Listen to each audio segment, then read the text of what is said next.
Shit. Hey, what is the deal, YouTube? It is Craig Harris, and this is the PORCHLyTE podcast. It is late here on the East Coast, as we have all survived my 4K taco review yesterday. And what is going on? We are joined here by a special guest. We are joined here by Kratos, the god of PlayStation. J-Dub, what is happening? I see you guys down there surviving in Houston. Can you just kind of give us a blow-by-blow on how you and your family's doing? And first things first, shout out to you. And definitely you guys are in my thought and prayers. But how is everything down there? Is it as bad as it looks on TV, or is it worse? Or go ahead, brother. Well, it is. It is pretty bad down here, man.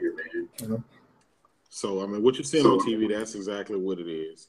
I live in Katy, which is a little bit on the outskirts of Houston, in the suburbs.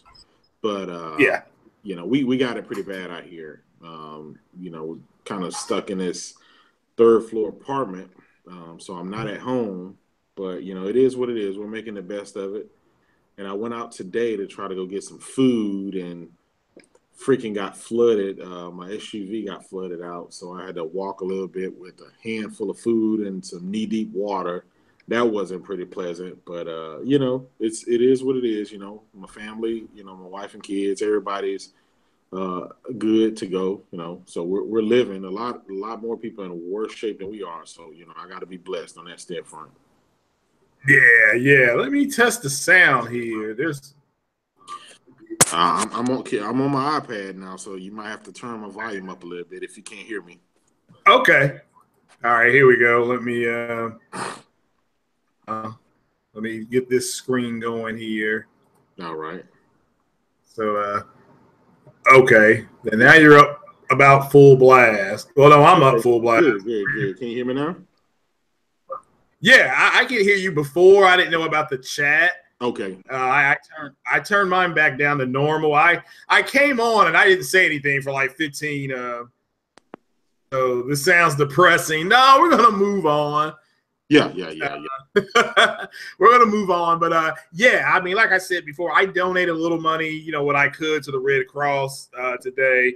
I know Tariq Nasheed. He's trying to get something just set up for for that area. So if he can get something set up, I can donate to him because I follow him on Twitter and about other things. So definitely, man. That's my boy. Shout out to Tariq Nasheed, man. Yeah, he was on talking about that Floyd Mayweather giving him that whooping out the other night. Yeah, that was hilarious. I watched that episode. That was hilarious. Yeah, he cracked me up talking about he was draped in the American flag. I saw that smile. He was smiling from ear to ear. Yeah, smiling from ear to ear. So. Tariq, man, he's a troublemaker, so he knows how to gloat. Yeah. All right, yeah, but there's a few people in the chat. I didn't expect a ton. I wasn't even gonna. I was gonna do this tomorrow, like on a Craig's Corner in the afternoon. But I give a big shout out to Porter Rock because he did a real good podcast, I think, today about uses do matter. And I'm actually going to send him an invite, see if he wants to just jump in real quick. Because, but I want to go. I think he's right, but I want to try to explain to the fanboys on why it doesn't matter. The Microsoft fanboys. Exactly. Let me see if I can find him here. So yeah, no, I'm glad that you and your family's doing okay. It sucks. What's going on down there. Shout out. So I tell you this, man. The next time Even if it's just a tropical storm or whatever. I think a lot of people, the next time there's tropical depression or whatever, people are going to pack their bags and get out of the city because you just never know. Yeah. Yeah. So yeah, well, shout out to the we made double digits on the chat. So shout out to OBJ, and I see Roof 49. He's gonna have to come back in later. He said it's buffering, so it could be YouTube. I know it's been acting wacky. So I mean, a couple of my videos got demonetized, but I put them back up for review, and they remonetized them. But guess on my first PlayStation commercial on my video, I about rolled. I rolled on the floor, and it was a Star Wars Battlefront. I'm like, yeah, now they know what I'm talking about. So yeah, so that's all good. That's all good. So yeah, but yeah, this real. I was gonna get into this. Did you see that? PlayStation VR. This is coming from the Verge. It's apparently is getting a bundle. It's going to be $399 for the camera and for the headset. So that's going to happen. I think that's going to be one of their announcements at Paris Gaming Week. So for all of us who are interested in that, and also Yakuza Kiwami, I guess that came out today, and they've announced a sequel to that. Yeah. So I think if I'm saying that right. So yeah. Yeah, Yakuza 7 coming out as well. Man, one thing about it, Craig, is this year was the year of the Japanese game, and they have come back with a big resurgence, man. I mean, starting from the beginning of the year all the way down to now, it seems like some of those games that that we thought were dead have made their way back around, and they are kicking ass and taking names. Yeah. Yeah, I don't disagree. It's been the revenge to me. This gen, at least this year, has been the revenge of the driving game, and then revenge of the JRPG. So, yeah. You're right. But it's weird that these games only coming on one platform because it's kind of lopsided. I mean, don't you think? Yes and no. I think I've heard several. Yeah, shout out to Spartan God, and shout out to Wolf because he broke that Agent Rockstar is going to do that game. So I think that's going to come out after Red Dead. So exactly.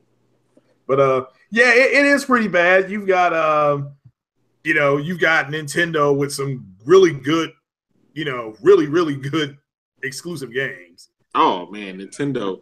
I posted today a little bit earlier all the Nintendo Switch games I have. So for a lot of people out there that are just saying it only has Zelda and Mario Kart and ARMS and Splatoon, that is far from the facts. I posted a list of me owning 45 games, and that's not every game that's out there, but I have 45 alone just on my Switch. So wow. It is what it is, and this system has only been out for about 5 months. And today, a third-party game called Rabbids Mario, or Mario plus Rabbids. I forgot how the title is. I'm not looking at my Switch right now, but man, that game is beautiful. As soon as you you turn it on, it amazes you. And I didn't know, Craig, but the engine of Mario Rabbids is the Snowdrop engine. And if you recall, Snowdrop is Ubisoft's flagship engine. They use that for The Division. Yeah. Yeah, I'm about to say, didn't they use that on either The Division or are they using it on Rainbow Six Siege? No, they're not using that one for Rainbow Six. But they only so far they only use it for The Division in this game. And you got to think about it. The Division was a powerful game. It required a beefy system to run even on PC standards, let alone console. So for them to be able to get any game to get that engine running on the Switch, I mean, it's a testament. So I think, we already seen some games running with the Unreal Engine 4 on the Switch.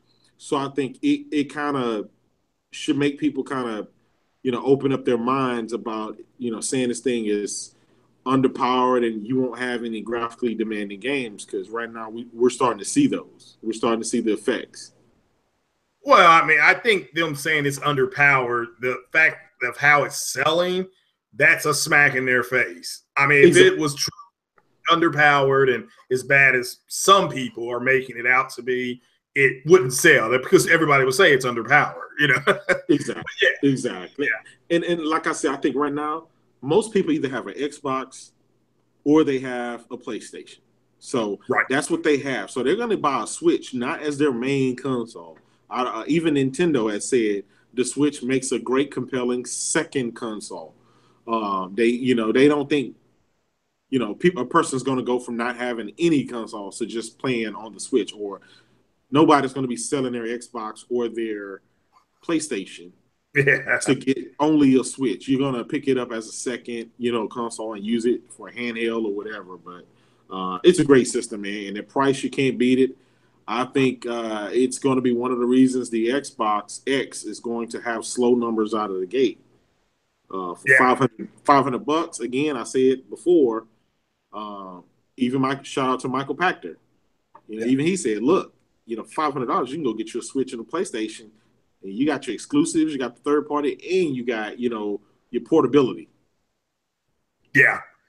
No, I mean, I don't disagree with you. I think, and Michael Pachter, he's pissed everybody off. I mean, he got, the Xbox fanboys like tweeted him directly and gave him hell. This is like, I don't understand what's going on with them. But I'll get into this is like I said, shout out to PORCHLyTE, and this is why, because he did a podcast on why exclusives do matter, and I agree with that 100%. You go to Burger King, it still says home of the Whopper, know.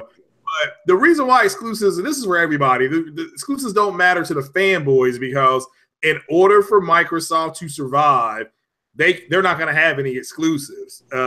They truly, I mean, Phil Spencer or whoever, if you don't think they don't want to walk out on stage and say, oh, you don't need a Nintendo to play a Mario game. You can play that on Xbox. Yeah.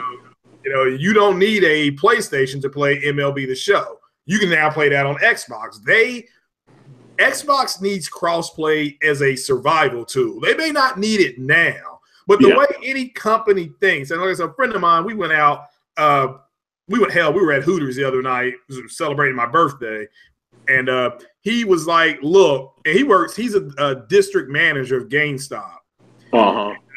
He said that he said, look, you got to look at the way, he said, here's the way Microsoft looks at everything as far as with Xbox. So he said, if third-party developers came out, like it was Friday, he said, if they came out Saturday at noon Eastern time and said, the hell with it, we're closing up shop, no more third-party games. He said, what would be the first studio to go under as far as console-wise? And I said, who? And he said, it'd be Microsoft. He said, they'd be gone in 18 months. He said, because they only really make Forza, Halo, and Gears. Exactly. He said, but after they make that, they wouldn't have anything else because they are dependent on third-party games. He said all they would have is, he said they would have the Halo, Gears, and Forza, and then they have a bunch of indie games. He said, which isn't somebody put hashtag rip Hooters. I mean, Hooters is actually pretty good. They gave me a free pitcher of beer because it was my birthday, so I can't complain. But and he said the next group would be, he said Nintendo and Sony would last a lot longer because they could just put out. He said Sony has enough first party and JRPG studios to last them another half a decade. Whereas that Microsoft doesn't. So Well, so what? Remember when I said? Go ahead. Remember when you and I we were on a podcast and we kind of foretold what Microsoft was doing when they started canceling games and closing studios. Right. When we saw that they weren't replacing those studios, and so that started worrying us. It's like, hey, why are you guys closing stuff down, canceling games, but you're not opening anything up to replace it? And now it's almost like the writing is on the wall. They're only focusing on third party, and they're hoping that the developers are gonna program for their system just because. And there's no incentive. For one, they have a small install base, and then for two, there's a new platform out, which is the Nintendo Switch, where they can program games at a fraction of the cost, and with a large install base. And analysts are saying that this Switch is definitely going to be up to 20 million by the end of their fiscal year. I mean, it took Microsoft almost 4 years to hit 20 million. They just barely hit 30 million in 4 years. So I mean, dude, once Mario Odyssey comes out at the end of the year, that's a wrap. Yeah, that is a wrap. That's that game, and those systems will sell 10 million alone at that time frame. So as long as they, it's an uphill battle, man. It's not a compelling argument for Microsoft to say, hey, we got a $500 system. Sure, we barely have any games, but you buy it because it's powerful and you can play all your old games. And that'll be upscaled to 4K or whatever. That's a hard argument outside of the fan base. They're diehards. Yeah, and that's the thing. And I was listening to Jimmy B Gaming. Shout out to him because I like those ride along with Jimmy that he does. Me too. I love those, man. Yeah, I love listening to those. And he made a good point at the beginning of his podcast. He said, look, if you're an Xbox person, because you have an Xbox, I have an Xbox, we're Xbox guys. He said, if you're not a zealot or a fanatic, they don't consider you an Xbox person, guy or girl. If you come out and this is like, if you're not absolutely overselling what the console can do, it's just like today somebody said, well, they upgraded their 4K Blu-ray player. It's like, I'm like, it's upgraded to what? It's now I guess in theory you could have a better laser reader on there, but ultimately it's going to be this. It's going to read 4K, so it's nothing changed. So it's well, when they say upgraded, they meant the software, the firmware and stuff allows it to do a little bit, some more features that didn't have that, such as the Dolby Atmos update and stuff like that. It just update the codec, the software, but the hardware, it is what it is. All it does is allow you to play those 4K Blu-ray encoded movies. That's it. But if you don't have any games, you might as well watch the movies. Yeah, I mean, my girl got me Close Encounters of the Third Kind in 4K. Be out in I'll have it in 20 days. I'm excited about that. Watching that in 4K, shit fire. That's my favorite movie. So that's coming out. Wonder Woman's coming out in 4K, and so so I'm excited. That'd be with Wonder Woman with Close Encounters. I'll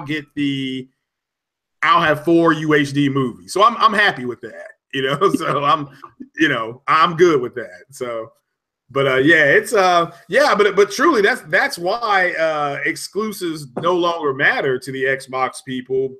Let me make this. It's a minority because the cats I've done podcasts with Zaire, stuff like that, and he wants exclusives. Yeah, he has said it publicly. He wants exclusives. So can't put this on them. It's a minority of the minority who say it's not important. It's just. So you think it's just a defensive mechanism that they use? They really want them. It's just the fact that they don't have them. So to make them make themselves feel better, they'll say, we don't need it. It's like, come on now, let's stop it. I have an Xbox. As the voice of Xbox, I can tell you that's the reality. Is that if you're always going to, I can't think of the word. I guess it's play down, or there's another word for it. I can't think of the name of the word right now, but you're always going to just dismiss. That's what it is, dismiss. You're always going to dismiss what you don't have. Okay, you're going to just we don't have it.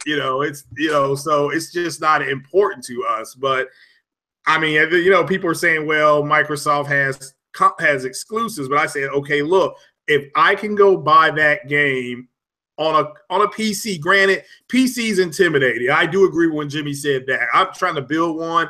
It is intimidating. Look at those prices. It's like, all right, my God. And then to think that in 16 months, you might have to go out and buy something else, But once you get into that ecosystem, and, I understand that you can run, like you said, that Forza Apex or whatever it's called. Yeah, Forza Apex. Yeah, you can already run that for 4K. Yeah, 4K. Everybody's saying it. Yeah. Buffering. We're not buffering, are we? Are we buffering that bad? I'm just asking because that long snappers lives matter. It's saying that it's buffering. So, and I don't. My thing here, it says live, and it's not buffering. Yeah. So I don't know if that's something on you all's end or. Yeah, I'm just asking. I just want to make sure. Okay, good. They Durham said that we're good. All right, yeah. Okay, now the other thing I could not. Internet's lag. Oh, yeah, okay. We're good. We're good to go, Craig. That's just that. All right, cool. Yeah. All right. And another thing I could not do is, when you turn YouTube on to that night screen, I couldn't find that. It's not here on my screen at all. So yeah. So, and I like that thing to make the PORCHLyTE podcast look a little bit different, give it a little more of an edge. So, somebody said he's got checkerboard internet. So, it could just be, so other live streams work. All right, yeah. So, I don't know if this is what is going on you all's end. Okay, somebody just jumped in. So, who do we have the pleasure of speaking with right now? Hey, this is Cam just jumping in real quick. Hey Cam, how you doing? Okay, what's going on with you, brother? Nothing, man. I was listening. I suggested y'all join somebody else in. Like I was thinking like Smooth or something like that, but then since somebody dropped it in the chat, like, why don't you join? I said, all right, cool then. I was thinking about somebody else with a YouTube channel. Yeah. Well, Smooth, I think he did a podcast earlier, so he's probably podcasted out. But yeah, he's I can invite him on at some point. But what do you think Smooth can add that we can't cover? Kid Smooth has an Xbox just like I do. Yeah. Well, I think the problem that comes up is that you all keep equating the PC experience to owning an Xbox. How are we doing that? You keep saying that, well, you don't need an Xbox because you've got a PC or because you're building a PC, and the two aren't the same.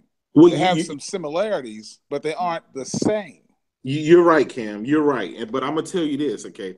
It's not us that are trying to do the comparison. It's the Xbox guys, the diehard Xbox guys that want to stop taking the L's and they want to get some W's. And they drag the PC fanboys in this thing. And when you do that, you're going to lose every time. I'm not sure why you say it's the Xbox dudes. I saw Digital Foundry did a comparison for Tomb Raider. The Pro lost. And according to Digital Foundry, the PC build lost. But that wasn't Xbox guys. That was Richard Ledbetter. I totally agree with you. You're right, but Richard. But you jumping all over the Xbox guys. Why don't you take that beef? I see Tony on Twitter making all this noise. Everybody got beef with Zaire. Take your beef to Richard Ledbetter. No, I did. Here's the thing, Cam. Here's the thing, okay? There's two parts to this. For one, anytime Digital Foundry says anything great about the Xbox or any games they have, or it's going to be this and that, they run with it by taking it out of context. They run with it and said, okay, well, this is better than this and this. They run with it without looking at the whole thing in its entirety. And then for two, you have to look at it. The Xbox One X is coming out at $500 a year later, and they're advertising a 2-year-old game. So that means... Well, you're saying, wait a minute, this is the problem. This is where I got to stop you. Why are you saying they are advertising a 2-year-old game as if Microsoft has some control over which games Digital Foundry chooses to compare and when they choose to compare it? Isn't it just the fact that Digital Foundry happens to have this footage at this moment and decided independently to do a comparison? All right, but Cambone, let me say real quick, you do know that that whole comparison thing that happened has been walked back by Richard. No, nothing's been walked back in terms of the pro. But what I'm trying, never mind the comparison, what I'm trying to say is you keep trying to shift the responsibility for the comparison from Digital Foundry to Microsoft FANBOYZ. Digital Foundry chose the game. Okay. Digital Foundry did the comparison. I don't hear any blame going towards Digital Foundry. No, he just said Microsoft advertised a 2-year-old game. No, you're right. Think about it this way. Okay, 1 week they're they're being called Pony Foundry, and the next week, they're Digital Foundry. It's like, okay, we for one thing. Here's the thing, Cam. At this point in time, we have no standards that we used to have. We used to be able to have a standard that everything goes by. We knew exactly what resolution, exactly what frames it is, what it is, it was what it was. Now you have, and a lot of stuff I can blame on Microsoft because they came out with all these different terminologies like true 4K and all of this other stuff, pushing the lines of what's real into the fake news category. And so now people are able to say that something is 4K even when it's not 4K. So didn't Sony use the phrase dynamic 4K when they were selling the Pro last year? Yeah, it does do dynamic 4K. No, here's the thing about that. Sorry about that, guys. I had to throw a little toy. Here's the thing about that. Okay, the whole dynamic resolution came about when the Halo 5 came. That was the whole. They pretty much said that we're going to use this whole dynamic resolution marketing thing. We're going to use this, and this is basically our technology. Even though other companies have did that in the past, but a lot of responsibility has to fall on Microsoft. At the end of the day, they're trying to sell you and me a $500 console. Wait, so you're blaming Microsoft for Sony making a decision to use the phrase dynamic 4K? It's Microsoft's decision to handle Sony's marketing. No, Microsoft dynamic resolution, dynamic 4K, and then all of a sudden it's now true 4K. No, you're mixing two things up. Let me clear it up for you, okay? Halo 5. What is 4K? Just tell Halo me 5 what the truth is. Halo 5 used dynamic resolution, but I have Halo 5 sitting in front of me. You're not going to find the word dynamic resolution anywhere on that box. They used dynamic resolution. They did not market dynamic resolution, okay?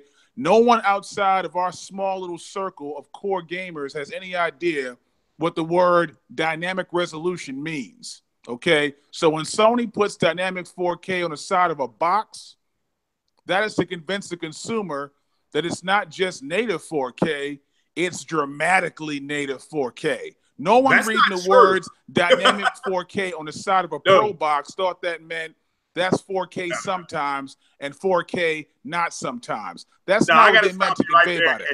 No. That's not what they meant to convey by that. Okay, it is not. They straight frauded. No, it is not Sony or anybody else's responsibility to inform every consumer what the differences are. Dynamic, it's not Microsoft's either. So then we can move on. I didn't say it was. No, I didn't say it was Microsoft's job. Okay, then true 4K, dynamic 4K is all marketing is lying. So I don't understand. when dudes spend hours crying about marketing on podcasts. The job of a marketer, is to lie to you to buy the product. That's what marketing is for. That's I tell you this, Cam. You're preaching to the choir. Okay, I'll tell you this, Cam.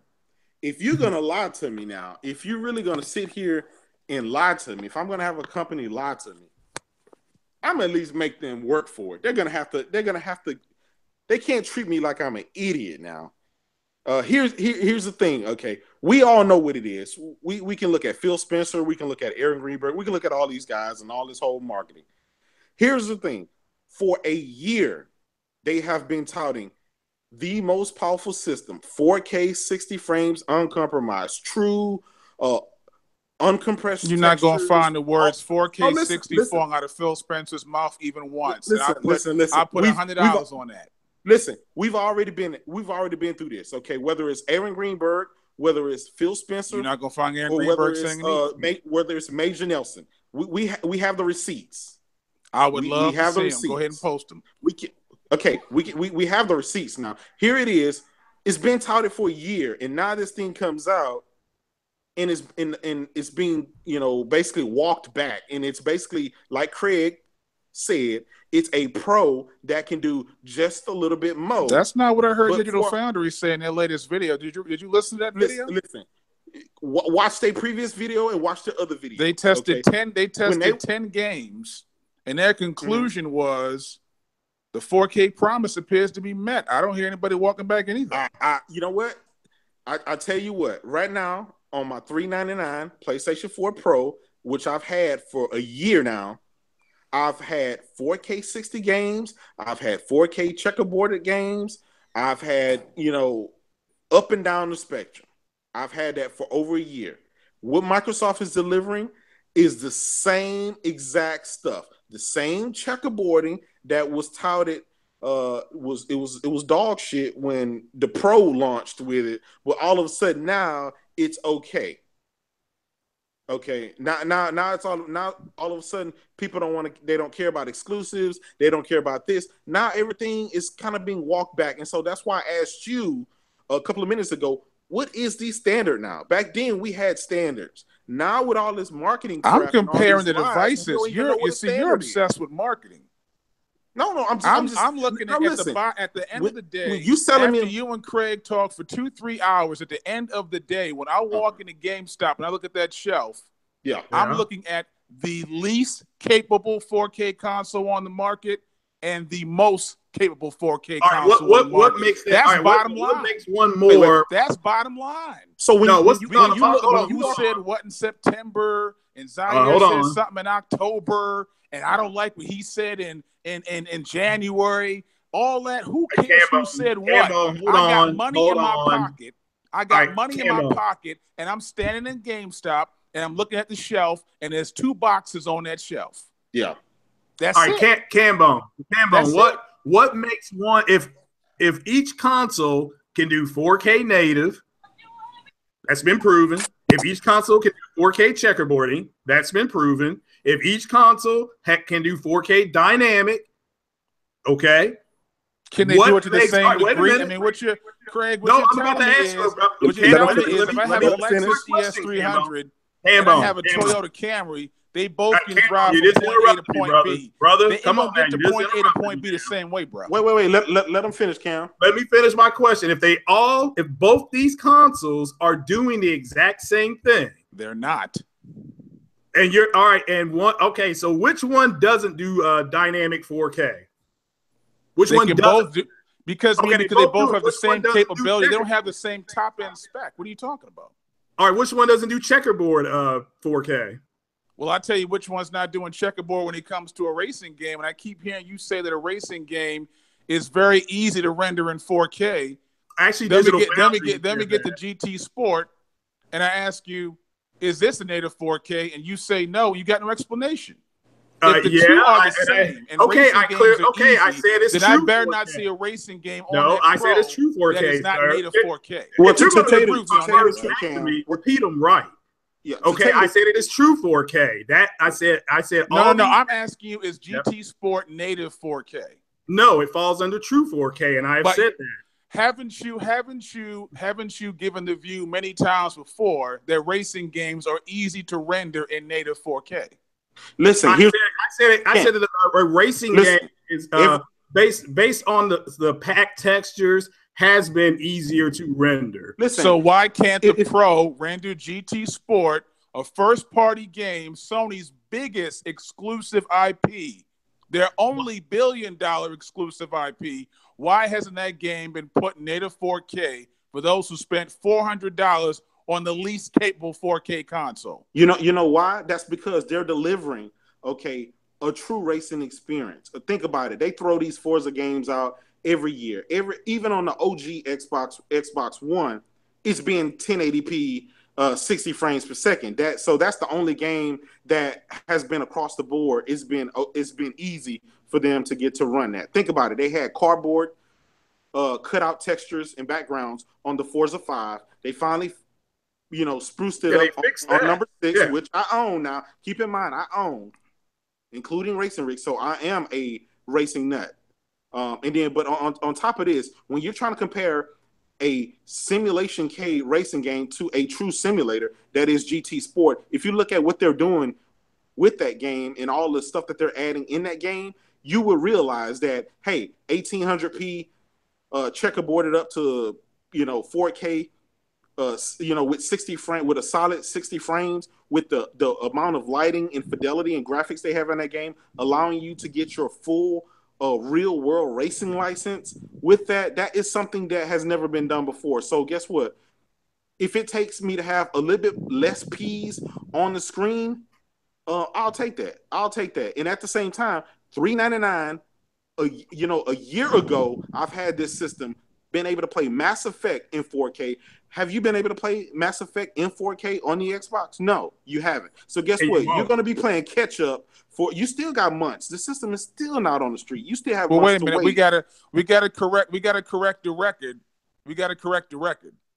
Go ahead. Because GT Sport is not 1800 native. It's 1080 checkerboarded. No, it's up. not, sir. No, it's not, sir. Yes, it is, because it's 1800 checkerboard. No, sir, no, it's not. No, it's not. I'll pull that up it's right not now. native. It's not native 1800. Sir, it's checkerboard up to 1800. It's native 1800p checkerboard to 4K, 60 frames. Well, let me ask you something that we can agree on. No, does GT Sport have dynamic weather?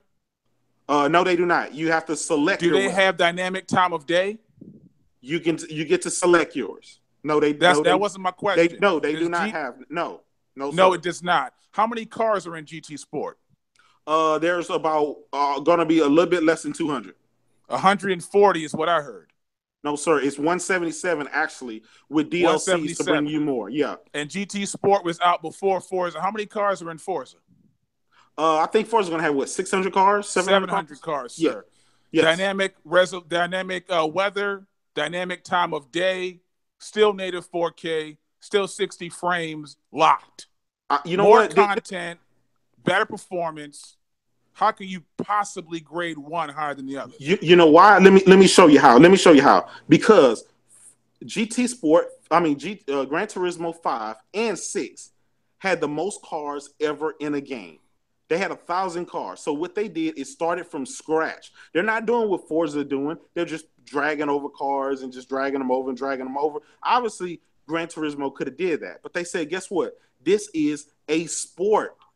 This is what we're trying to do. We're trying to give people the real racing simulator. This is real life sport. This is not none of that, you got, all of this 3D water puddles and stuff like that. Who really races in 3D, with 3D puddles? At the end of the day, this is real life game. This is what they choose to make. And I guarantee you, at the end of the day, GT Sport is going to definitely outsell any Forza anyway. Again, when you bring up Forza to me, everyone, including Xbox guys, say, it's just Forza. We know what to expect. I've bought I don't see nobody hype for GT Sport either, to tell you the truth. I see zero hype for that game. And the graphics are not grabbing anybody. The replays look nice, but the in-game graphics, nah. Oh, and see, at the end of the day, okay, if you want to go by the beta, sure. They've already, you can take and pick and choose whatever you want, but they've already stated, hey, look, this is test our online infrastructure. This is no iteration as to what the final game will be like. Recently, if you follow Gran Turismo, they've released more and more videos of in-game, in-car, in-racing videos that look spectacular. You can't find that anywhere else. Again, it's a sport. It's not a GT7. It's a spinoff of what they're trying to do. Being able to get your real 60 world like license, it was GT708, though. Being able to get your real feel world license, where you can get this racing license and go to a real life track and race, never been done before, sir. That's pushing the boundaries. That's not giving you a rehash. Because guess what? Next year we're gonna have Forza Horizon 4, and then the next after that we're gonna. Again, if you only have three studios, obviously you're gonna keep getting these annual games. So that takes Forza Horizon is not made by the same studio. It's still the same assets. Motorsport. It's still the same assets, sir. It's basically the same game. And they're going to get a 4K build. It couldn't possibly be the same assets, but it's still the same assets, sir. They still share the same assets. So again, okay, well, there's not Australia in any Forza Motorsports. That's going to be kind of hard for it to be the same assets. But this is, sir. You can take a game and change the background all you want. It's still generally the same. Again, I own all the Forzas. I own every single one of them. So again, I'm just stating you the facts. That's just kind of what it is. It is what it is. But well, I'm telling you, what I'm saying to you is Digital Foundry has put out these videos. I don't think you guys are too happy about these videos, and so everybody's flipping out. No. What video? What video? They put out one video about 10 games they tested. They put out another video about Tomb Raider, and they put out another article. And ever since that happened, Craig, I've already said that they delivered on what they said. I think that's great news. I think that's great tech. I think people should be excited. The whole thing about Rise of the Tomb Raider, you need to get your facts straight about that, because that has already been walked back by everybody. Yes. Now, there's nothing wrong with the PC version. You need to do that. I just did a video on that last night. It's already out there. Okay, Press Start Kofi got a tweet from Richard from Digital Foundry. They made a mistake. Yes, sir. That big a deal. They made a mistake, and they used an image of Lara Croft with, because Lara Croft takes damage, and you can get that on the Xbox One, the regular Xbox One. She will take severe damage. That's part of the game. Now, when you save the game at the campfire, it cleans up, but that's the game. But overall, they had the pro footage, which is in high textures, by the way. Something else that some of these clowns in the Xbox community said that the pro couldn't do. Again, that was already, Richard's already done this, bro. I mean, you can go back and look at this yourself. I hope that's all out there. I mean, and if you don't have to believe me at all. Just tweet Press Start Kofi. He will send you the tweet. From Richard from Digital Foundry. Now, I said last night, and I just got off of talking to somebody, a big Xbox guy, and look, they made a mistake. They're human beings. They made a mistake. Just walk that back. The game still looks stunning, but the game is 2 years old. But congratulations on the game. But all they did, Cam, seriously, keeping it 100% here, I'm not disrespecting you. They simply took a look at what Lara Croft looked like, and she had way more damage on the Xbox version than she did on the PC and than she did on the PlayStation version. Well, you keep making this noise about it being a 2-year-old game as if anybody has any control over which games they pick. That doesn't change the fact that it's 2 years old, sir. Fact. It doesn't change the fact. I know you don't have to. They're comparing two bills that they have in hand, so they don't have two bills of Anthem. That's fine. Or two bills of Red Dead Redemption 2. They got two bills of this game. Okay, and it's Cam. Just like you said, Cam. Just like you said, when you walk into GameStop and you look at that shelf, that's what you said. You look at that shelf, you are going to be looking at something with the best specs. Here it is. When I walk into GameStop, and when most people walk into GameStop, they're looking at the shelf for games. When they see the Spider-Mans, when they see the GT Sports, when they see Horizon Zero Dawn, when they see Hellblade, when they see Days Gone, when they see the multitude of exclusives that you can't get anywhere else. Well, don't say that, because Hellblade, Nier, Ni no Kuni, all those other games you just mentioned, all that stuff's on PC, but keep going. Okay. Tell you what, take those 3 games out. Take out Street Fighter 5, take out No Man's Sky, take out a lot. We're going to have to take out a lot of games. You're talking about games I didn't even name, and there's a reason I didn't name those games. Okay? You got your Spider-Mans, you got your GT Sports. I mean, I can keep going now. I can keep going. Look how many games dropped this year alone that are exclusive. You can keep going, but I mean, I can play those games with a cheap Slim. The question is it worth buying up another $150 to $200 for the Pro? Nobody's asking so little support for it. Nobody's asking you to go out and spend that extra $150. What they're saying is, hey, we don't care where you go. At the end of the day, in order to play these juggernaut of games that we're giving you month after month and week after week, you only have one choice, and that's to come to the greatness side that is the PlayStation. Well, unless I mean, if you're a grown ass man, you can afford $200 exactly. for a slim on the side. But you just said I can get it on the problem is you mixing your. There's a reason we own all the consoles. When they do a comparison between two bills of a game, they're trying to figure out which console has the best version of that game.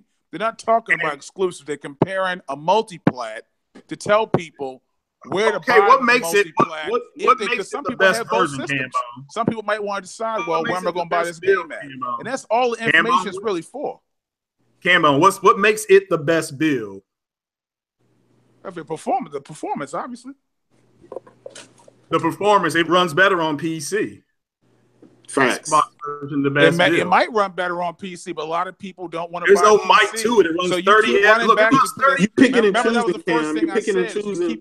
Now you're picking and choosing. It runs 30 FPS on the Xbox. It runs with a console experience, and it's not the same. Listen, if you walk in the GameStop, you said it runs better. Well, remember, I told you I'm in GameStop. Can I buy a gaming PC in GameStop? Is that on the shelf? No, listen. If you walk into GameStop and you want the best version of a game, you want the most powerful system that's in that store. Sorry, I hate to say it, but you're going to be buying a Steam machine because that Steam machine has the i5 and a better graphics card that's in any of the systems. There's no Steam machine in any GameStop I've ever been in. What GameStop you going to? They sell the Steam machine in GameStop. At GameStop, sir. Yeah, I've never seen that in my life. They have them, sir. It's a big section over there. They sell the controllers. They sell the Steam. You buy the Steam machine. Everybody else is picking between consoles, and so I think you keep trying to run the PC. No, I'm just because I'm you feel like that's a safe spot to be, so that you can use the PC to say, well, the performance is better on PC. The performance might be better on PC if the port is good, if your system is good enough. And then whenever you talk about PC, you're talking about some mystical, magical PC that somebody might own, right? You have to compare the performance between the console and a PC that actually exists. Can your PC do 4K 60 on every game? You need to answer my question. What's that? Answer my question. What's your question? I asked you what makes the Xbox version of Tomb Raider better? It runs at a higher resolution and better frame rate? Okay, it doesn't run at a higher resolution and frame rate than the PC. Are you asking me what's better than the Pro, or are you asking me what's better than PC? Because you keep both. All right, both. What's that? You say that the Xbox has higher textures, therefore you think it's better. That's fine, but you do realize that all that the DLC for Rise of the Tomb Raider was all free on the PlayStation. I mean, if you put Rise of the Tomb Raider in your Xbox right now and you go to buy anything, you still got to pay for it. I think you out to lunch. We're talking about the performance of the game on different platforms. Well, you said that makes it better. Okay, in your opinion, that makes it better. What if somebody wants more content? They can get that content for free. What if that makes it better for them? Well, then we're not having the same conversation. But look, can I ask you this question? You have your opinion. No, sir, you have an opinion, which is perfectly fine. No, but you can't tell. But your opinion is not a fact. Of the game has been just like Krails. If your opinion, the standard was performance. Now you run the DLC and loot they both run. They both run the game at 30. They both run the game at 30. That's irrelevant. Okay, so they both run the game at 30. So what makes it better on the Xbox? They both run at 30. Which one's running at native 4K? Okay, so you're saying that because one's running at native 4K, the other is running it at true 4K, the native 4K is better for you. That's fine. I'm telling you that's fine. The problem for you is going to be, even when the Xbox does not hit native 4K, it's still starting with a higher base resolution than the Pro. So even if Xbox checkerboards Anthem from 1800p to 2160p, that's different than checkerboarding it from 1440 or 1080p. Okay, so you know that Anthem's going to run at resolution on that console. So even if you say it's checkerboarding, it's going to outperform the Pro in every single game. The two of them play together.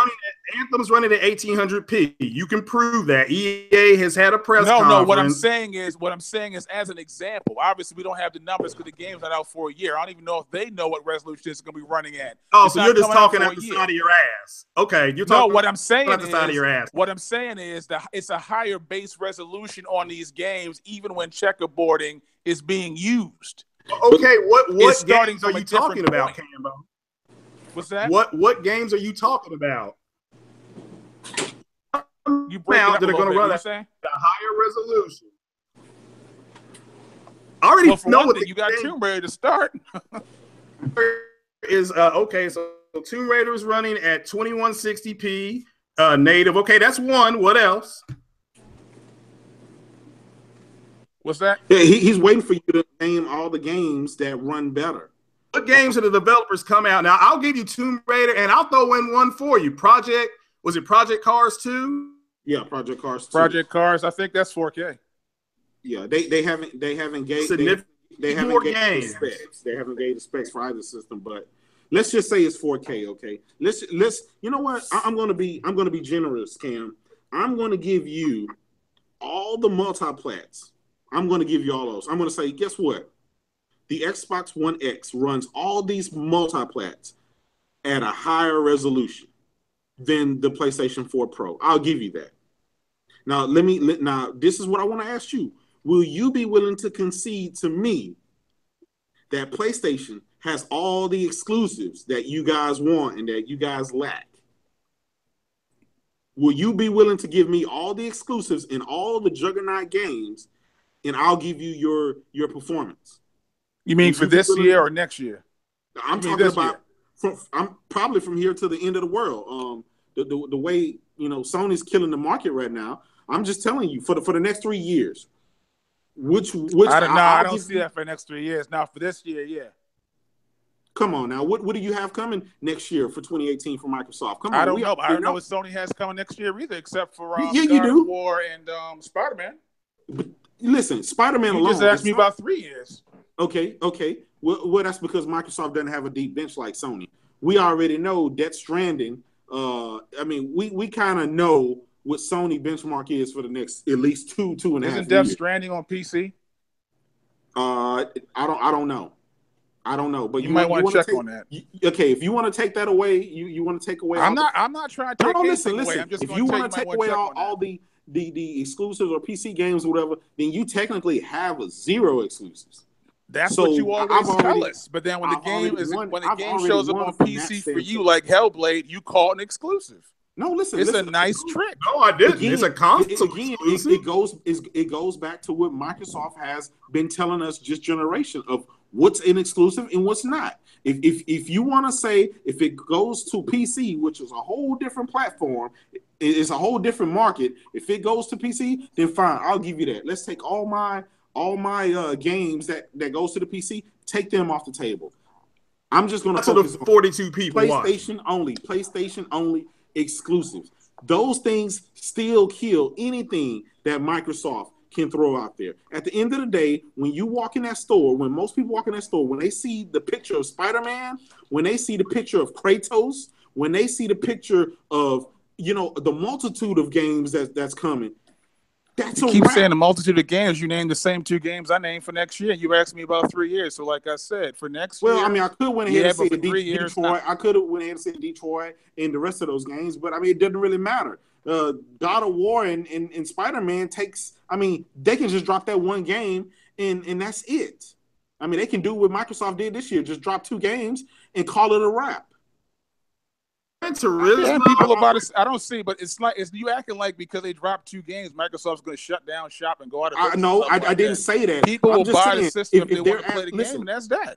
Cam, if they're asking you to spend yet another $500, man, I spent 2013. I bought the Xbox One. I spent $500 on top of maybe $250 full of accessories and stuff like that. Okay, so let's say I ponied up $800.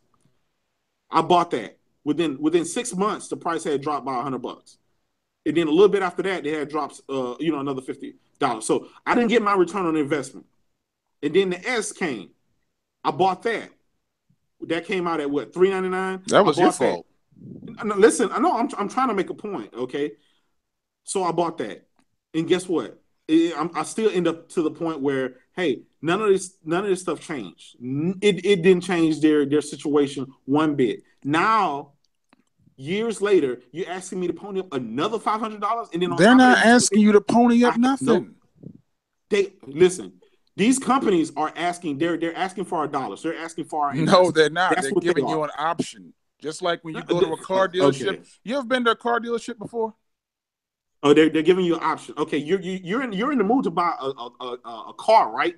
You're going to the dealership to buy a car. Yeah. They're fighting for your dollars. We're gamers. That's what we do. We buy games. They told you at the time they announced the S that they were releasing the Scorpio. You had a choice to either buy the S or to wait for the Scorpio.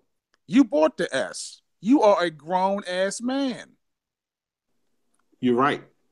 So, I mean, whose responsibility was that you bought the S? Because I didn't buy the S. Listen, you are. I don't own an S. You're still not listening to what I'm saying. Okay, as a gamer, I buy games. It has nothing to do with being a grown ass man or none of that. But what I'm saying is you're blaming them because you bought all three consoles when the reality is you only need to buy two. Well, no, listen. At the end of the day, you can trade in. You can trade in the OG for $100, which means the X only is going to cost you $400. If it came out in 2013 and you spent $500 for it, and you trade in the OG now, you've only spent $100 a year to own that console up until the time you bought the X.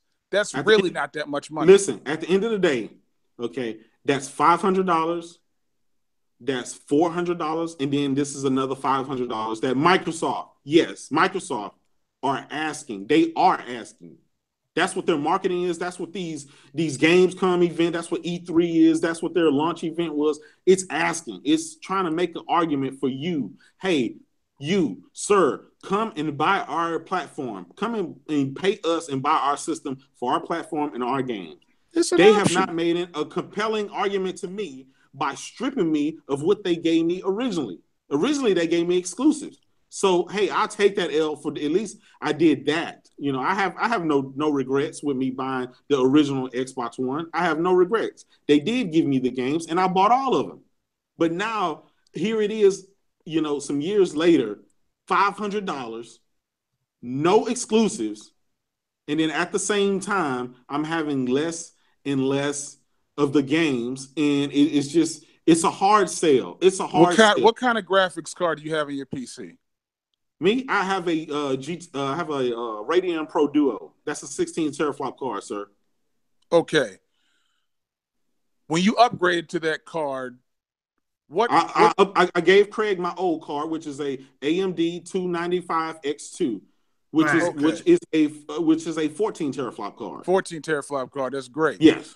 What exclusive games did you get access to when you bought that new card? When I bought that new card, sir, since I game on Steam as well, I have millions and millions of access to games. No. You're not understanding my question. Okay, you had access to Steam just by virtue of having a PC, and you had access to Steam with the old graphics card you gave to Craig. What I'm asking you is, what new exclusive games did you get access to when you went out and spent? How much was this graphics card you bought? How much was that graphics card again? I ended up spending about $1,500 for it. $1,500. You spent $1,500 for a new graphics card. What exclusive games did you get in exchange for that $1,500? Well, what I did, I upgraded from that card to the other card because I'm developing VR games. That's what I did. Okay, but you also did it to get better fidelity in the games you already own, you can already play, correct? No, it's specifically for developers to create content and create VR games. And right, so but my point is, when people jump from a 980 to a 1080, yes, they don't get access to any new games. They jump from a 980 to a 1080 to get access to better performance on the games that are already available to them when they own the 980. Isn't that true? You're right. That's for future-proofing your system. That's why. That's future-proofing your system. Okay, so it's okay for PC gamers.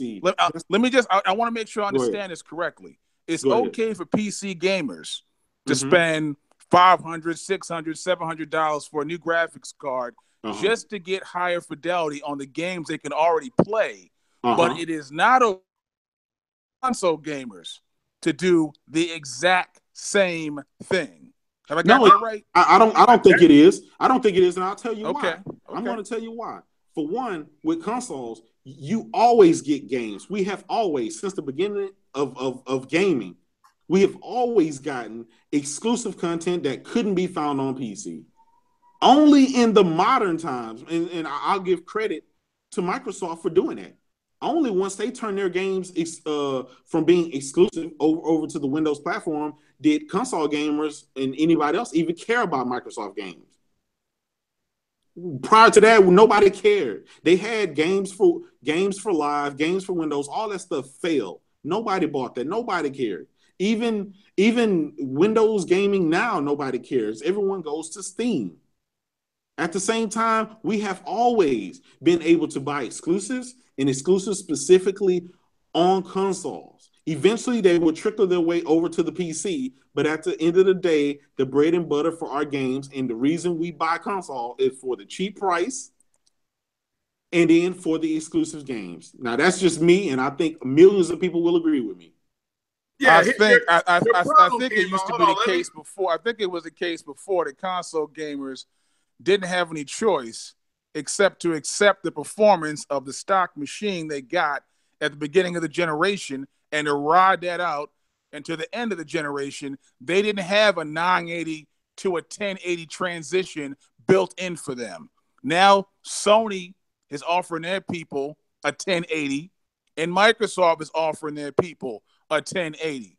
And you're going to play the same games, and you're going to get the exact same thing you would have gotten if you bought a 1080. You get the access to the same games with better fidelity. So when you say it's a hard argument, it's making no sense to me, because then it's a hard argument to upgrade your graphics card every time you do, and yet you do as a PC gamer year after year after year, hundreds of dollars. All right, but he just upgraded his car, Cameron, for actual development purposes. No, he's doing that, but I'm talking about PC gaming in general. That's what I'm talking about. PC gaming in general, they upgrade their parts for better fidelity, spending hundreds of dollars without getting access to a single game they could not play before. No, but here's the thing. Most of those PC gamers, Cam, they upgrade their cards to because here's the thing, okay? The same 980 Ti that a person would have last year, okay? Now you have new games that have come out that, let's take a game like The Witcher. Okay, now that game come out, and guess what? Now that almighty powerful 980 Ti is not able to hit 4K 60 frames a second. So now these guys, if they want their experience to be uncompromised, true 4K, the realistic, not none of the fake 4K, but the true 4K 60 uncompromised, they have to bite the bullet and upgrade their graphics card, and that's what they do, and that's what they've always done. This is nothing new for PC gamers. That's why I don't understand why we cross the line between PC and console. The PC guys have always been the leaders. They've always had the best and the greatest. Us console peasants, I guess, if that's what those guys call them, have always had to deal with that and struggle. But at the end of the day, only this generation have we really cared about frames and resolution. Yeah, the console. I'm glad you said that. It's a compromise. The console itself is a compromise, but that's not. I mean, again, look, if you think what makes the game better is that it looks a little bit prettier, that's fine. We're going to find this out in about another 6 or 7 weeks when Star Wars Battlefront comes out. If it does run better on the Xbox X, and I'm not saying it does, all your content will be on the Pro. On the PlayStation. So we're going to find out. We're going to put it to the test. Yeah, and all the content will be on the 980. Well, I'm saying it doesn't. What I'm trying to explain to you is there has been a shift, and I think Kratos gets it, that consoles are becoming more PC-like, and there's an upgrade path there, and so you have to think about it like a PC. No, these mid-gen consoles are just that's fine, sir.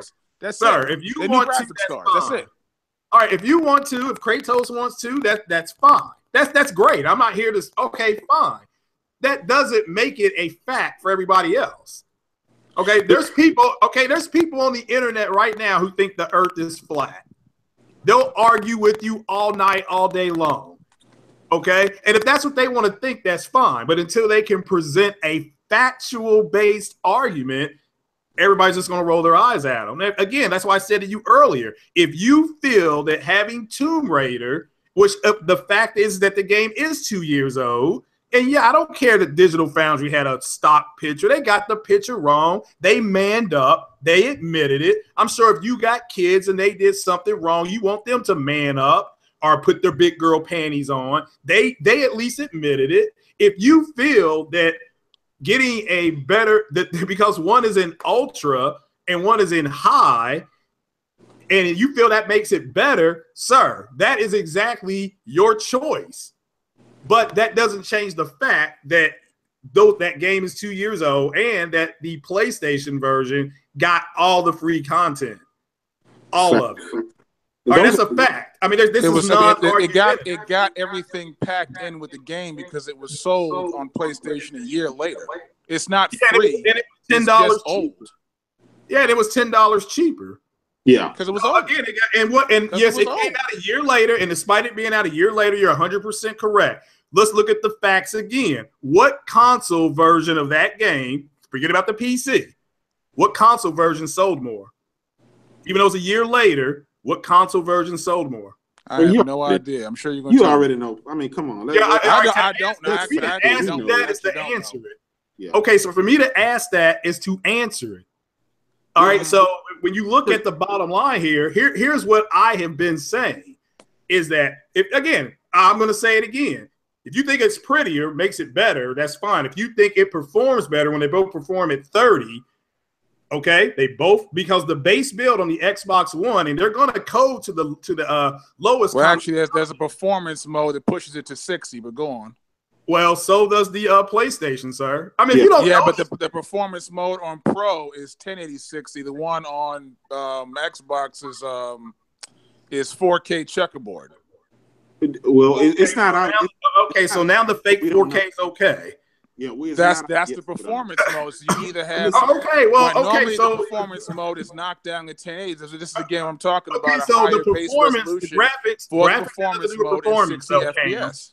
Cam, graphics have nothing to do with performance. If they're both running 60, all right, one is checkerboarded. I don't care that it's checkerboarded, but they're both running at 60. And I'm not here to say that they may not have frame rate dips and it corrects. Of course, it's a console. What's the big deal? And you will probably say, well, the Xbox has less frame rate dips. Okay, fine.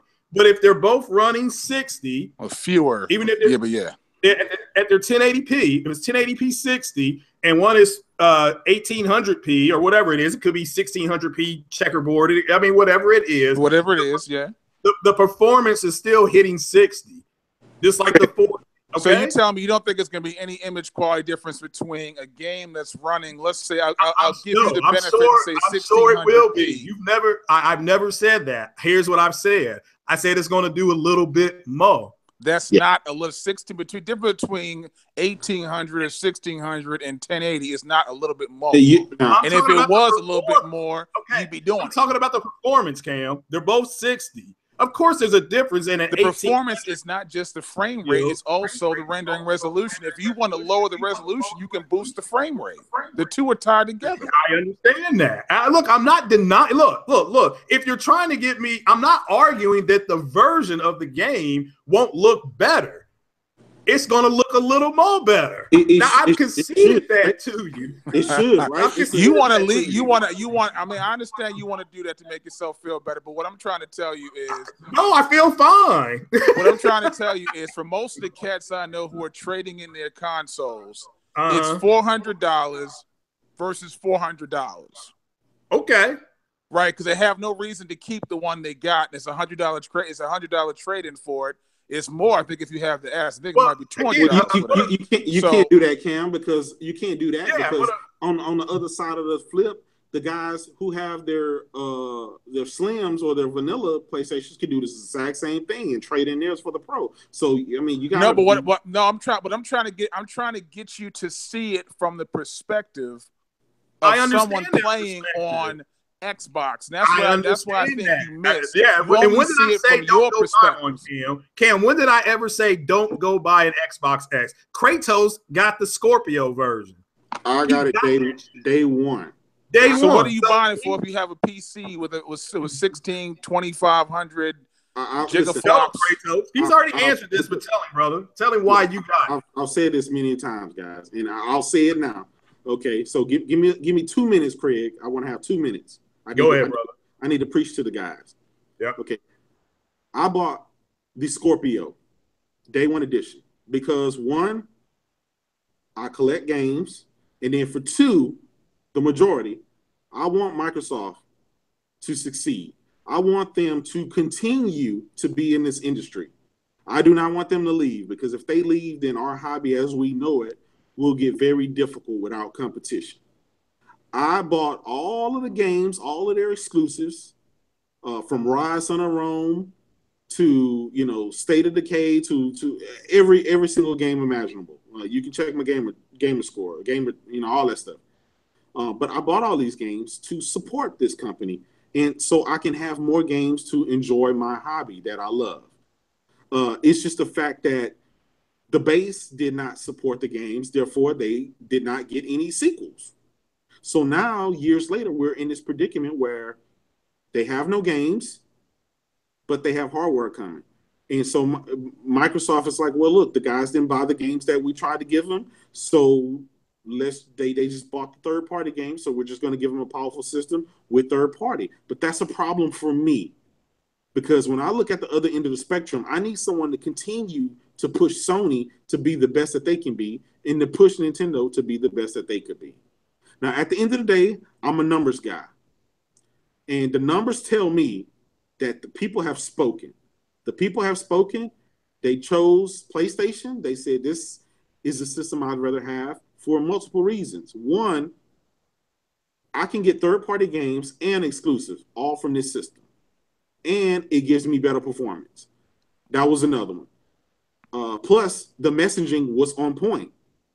Obviously, Microsoft, they failed in the messaging. They continue to fall flat in the messaging. And it's an uphill battle for them. I hope they do well. I've spent my $500 to make sure that they do well.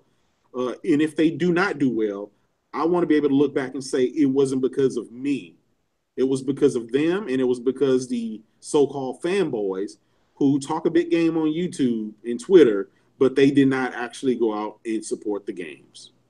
Yeah, and I specifically said, I have an Xbox One S, and I specifically said, I've got a PayPal account, and if some Xbox guy drops $250 in my account, I'll go buy one, because what I saw at E3 was nothing but a bunch of multi-plat and indie games. So, which is fine, because Xbox got slammed for not having enough indie games. And that was it. I'm like, well, at least they concentrated on indie games. And Cuphead looks interesting. I'm buying that day one. I'm buying Forza 7 day one. Like I said, me and Kratos will race, and I'm going to run him off the road. So we're gamers. We're doing our jobs. I'm not going to tell another grown-ass man to go do with his money. I mean, there's Xbox guys in this chat right now that bought the console day one. So they know this channel. They know where I'm coming from. If you want to go buy the console day one, if you want to go buy 3 consoles day one, more power to you. But at the end of the day, it's up to the consumer. And if you think, like right now, Madden, if you're a Madden fan, that's out right now. You can physically go to the store and buy it. It already runs 4K 60 on the Pro. And it's still the Frostbite engine. I can get the legendary mode if I want it. I didn't want that, but I can play that now. Okay, Assassin's Creed Origins comes out in October. What do you think people are going to do? What game is going to sell more on that? Okay, Pro will. It's already out. I will be able to go walk into the store. Was it October 20th? I think it comes out, something like that. Yeah. All right, I can go buy that game. I can stream that game for almost 2 weeks before it sniffs the Xbox X. Yeah. And the it's going to be available on the Xbox the same day you get it on the Pro. But if I'm a graphic the update, the 4K access will come later. So you yes, can buy it day one, same thing. Okay, but if I'm a graphics whore, like you say, it's going to look better, going to perform better. It's going to perform better on the Pro than it does the Xbox S. Yeah, for a few weeks. Yeah, well, it's going to always perform better on the Pro than the S. Now, I can wait on the Xbox X version, but the hardcore Assassin's Creed fans, like I was, like the guy that walked out of the theater where Michael Fassbender painted his body brown in that movie instead of them just putting a brown actor in there. Oh, I'm buying this game day one. Again, yeah, I can wait on it. I'm not saying for people not to wait. I have said on this podcast before, you can ask the people in the chat. I've said Assassin's Creed Origins on the Xbox looks gorgeous. But guess what the developer said? Because you don't know this. He said that both versions are virtually identical. They're both dynamic 4K. That's it. That's the end of the discussion. You need to move on. Okay, you would like us to move on, but it's not going to happen. No, you need to move on. This game is said by the developer. Now, if you want to, they also said the dynamic version of the Xbox One X almost never drops its 4K that's resolution. Fine, and that's perfectly fine. Okay. So if you got a dynamic resolution that never drops, you got one that drops every 5 minutes. You can say that because the words sound the same, but it ain't the same. Okay, and as I just said earlier, I said that's a little bit better. A little bit better? More.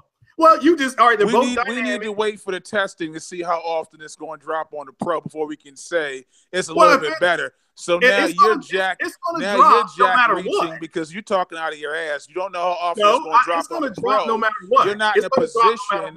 You're not in a position to measure the performance as being a little bit more or a lot more. You don't know. Well, Cam, if that's you the don't case, know. Why? If that's so the case, wait for the Digital Foundry comparison. Well, if that's the case, well, why are you on here?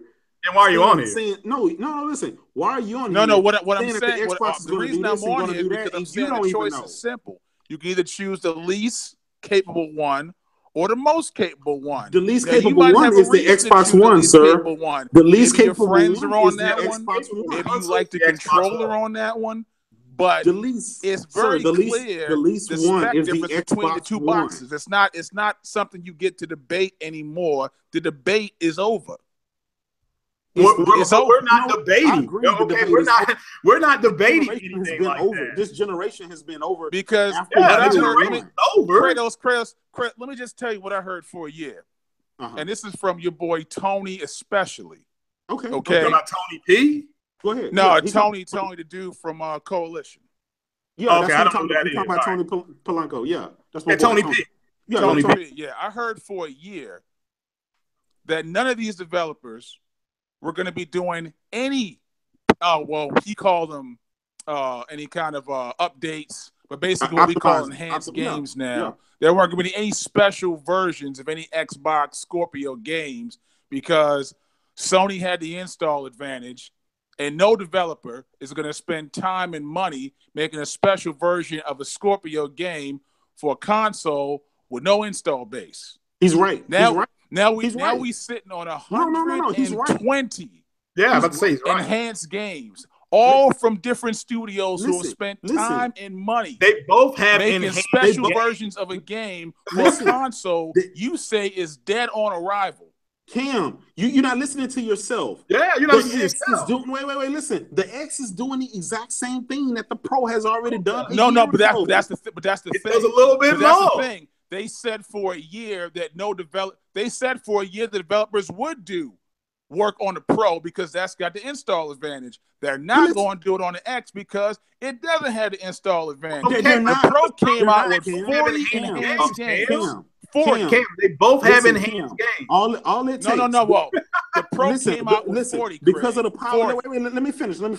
Because of the power of the Xbox One X, because that's 6 teraflop, okay, they're able to do nothing. And all they have to do is uncap the game and let it run at whatever the system can run at. That's all they have to do. There is no special version. There is no super secret cloud version that's being produced for the X. The reason why exclusives matter is because nobody is going to make your game run at optimal like a exclusive platform. Look at Naughty Dog. No other platform, no other. No, but what I'm trying to get across to you, Craig, what I'm trying to get you to understand is no other studio, no other people. What I'm trying to get across to you is, if all of these developers agreed with you that this console is dead on arrival, dead as dog shit on arrival, they are not going to spend 1 minute coding for it.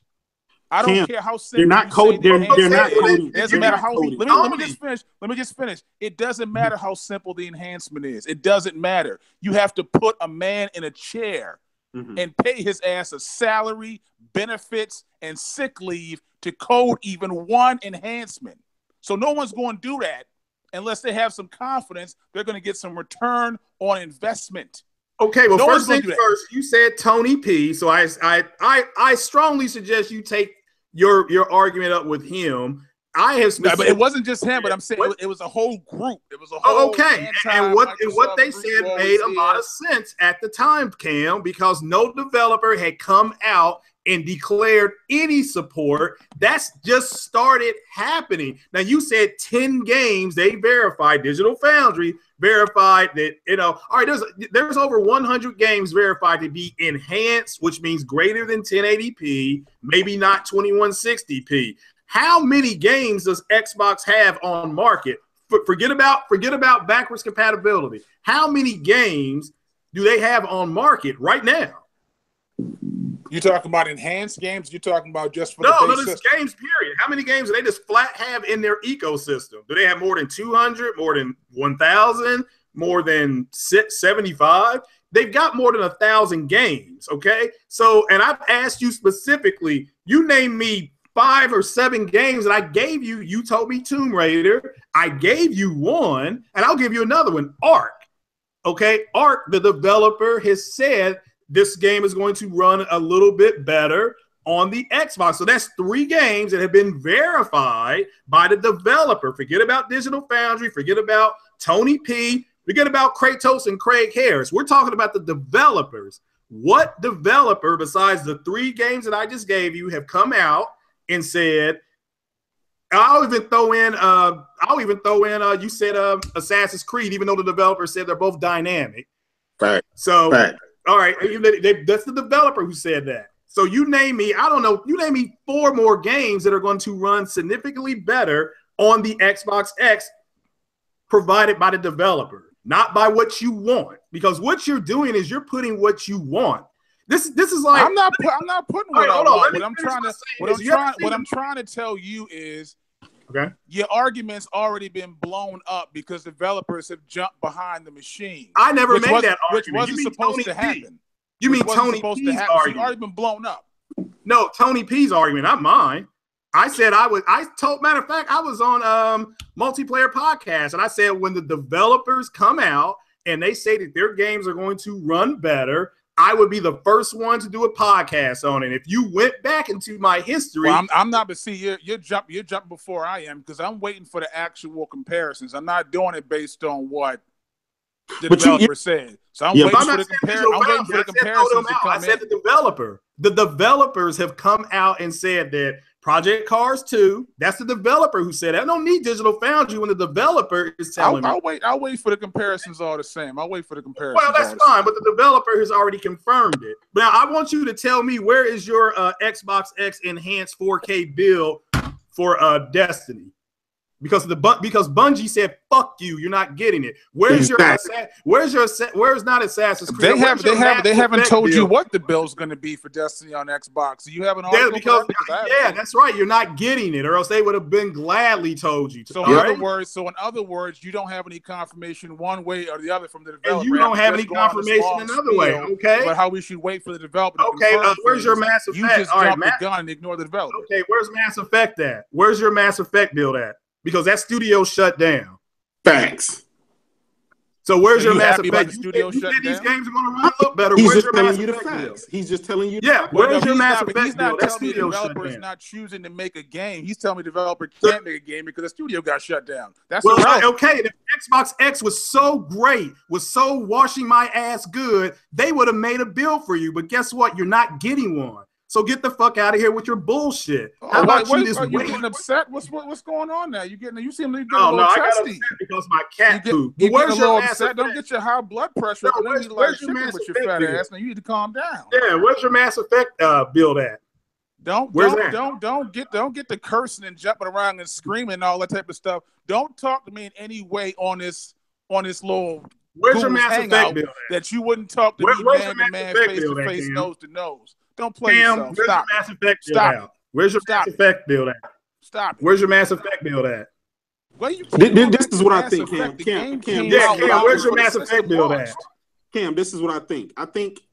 Are you saying because they don't make an enhanced game for every game released since 2013 that the ones that were enhanced don't matter? That makes no sense. It's stupid. Listen, no, it's true. I mean, y'all used to play on all that games, so I mean, that's just a fact. But here's the thing, okay? The people have already spoken. They chose. The people haven't spoken anything about what's coming out. This generation is over. You're this fighting gen a is battle over. that was over for 3 years. Yeah, go by the battle that you lost 3 years ago. No, I'm not talking about the gen being over. What I'm talking about is you just kind of giving one view of a thing 24/7. So I just came in to mix it up a little bit. But Craig has to calm down. I'm cool, man. Hey, bro. He's done gone and got his panties twisted up and let it get personal. All right, well, let me apologize to you right now. I'm sorry. I went. You need to calm down. I'm good, bro. I'm good. But I'm asking you right now. Bro, I'm good. Where is your Mass Effect? Get better. Get much better. Where's your Mass Effect build at? I don't know what a Mass Effect build is at. You can keep asking about the Mass Effect build all night. Okay, I didn't play the game. From what I heard, the game was trash. Why do you keep asking about a game that did that poorly the damn way? Okay, I thought the game was trash, and I'm a big Mass Effect fan. But here's the problem with what you just said. Well, they might not have made a build because the game wasn't doing well, and there was no reason to keep investing. They already said the game financially did well. That's EA who said that. Well, I heard didn't they stop making DLC like in the middle of it or something like that? Well, they're not making no DLC. The studio again folded. That's why I'm saying to you, if Xbox X was so great, it was so wonderful, they would have made a build. Now, look, I caveated this last night by saying 120 games with a build, and all of a sudden, because one studio that didn't do well closed down, the other builds don't matter. No, listen. Fine. You keep claiming these 120 games like this is your pipeline.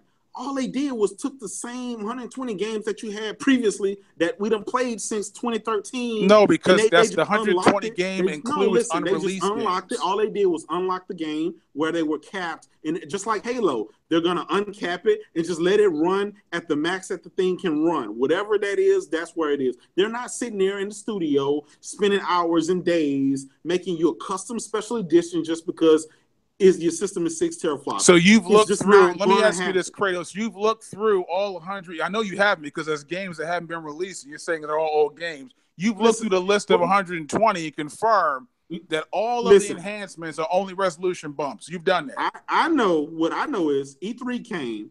Microsoft. You're not answering my question. Listen. You look through the list yourself and confirm that all the enhancements are resolution bumps only. Yes, you did, or no, you didn't.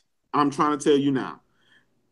At E3, what Microsoft showed is a bunch of indies that they speed through in a video that they claim we got over 44 games in development. I'm not talking about E3. I'm talking about the list of games. Nothing to do specifically with the Scorpio.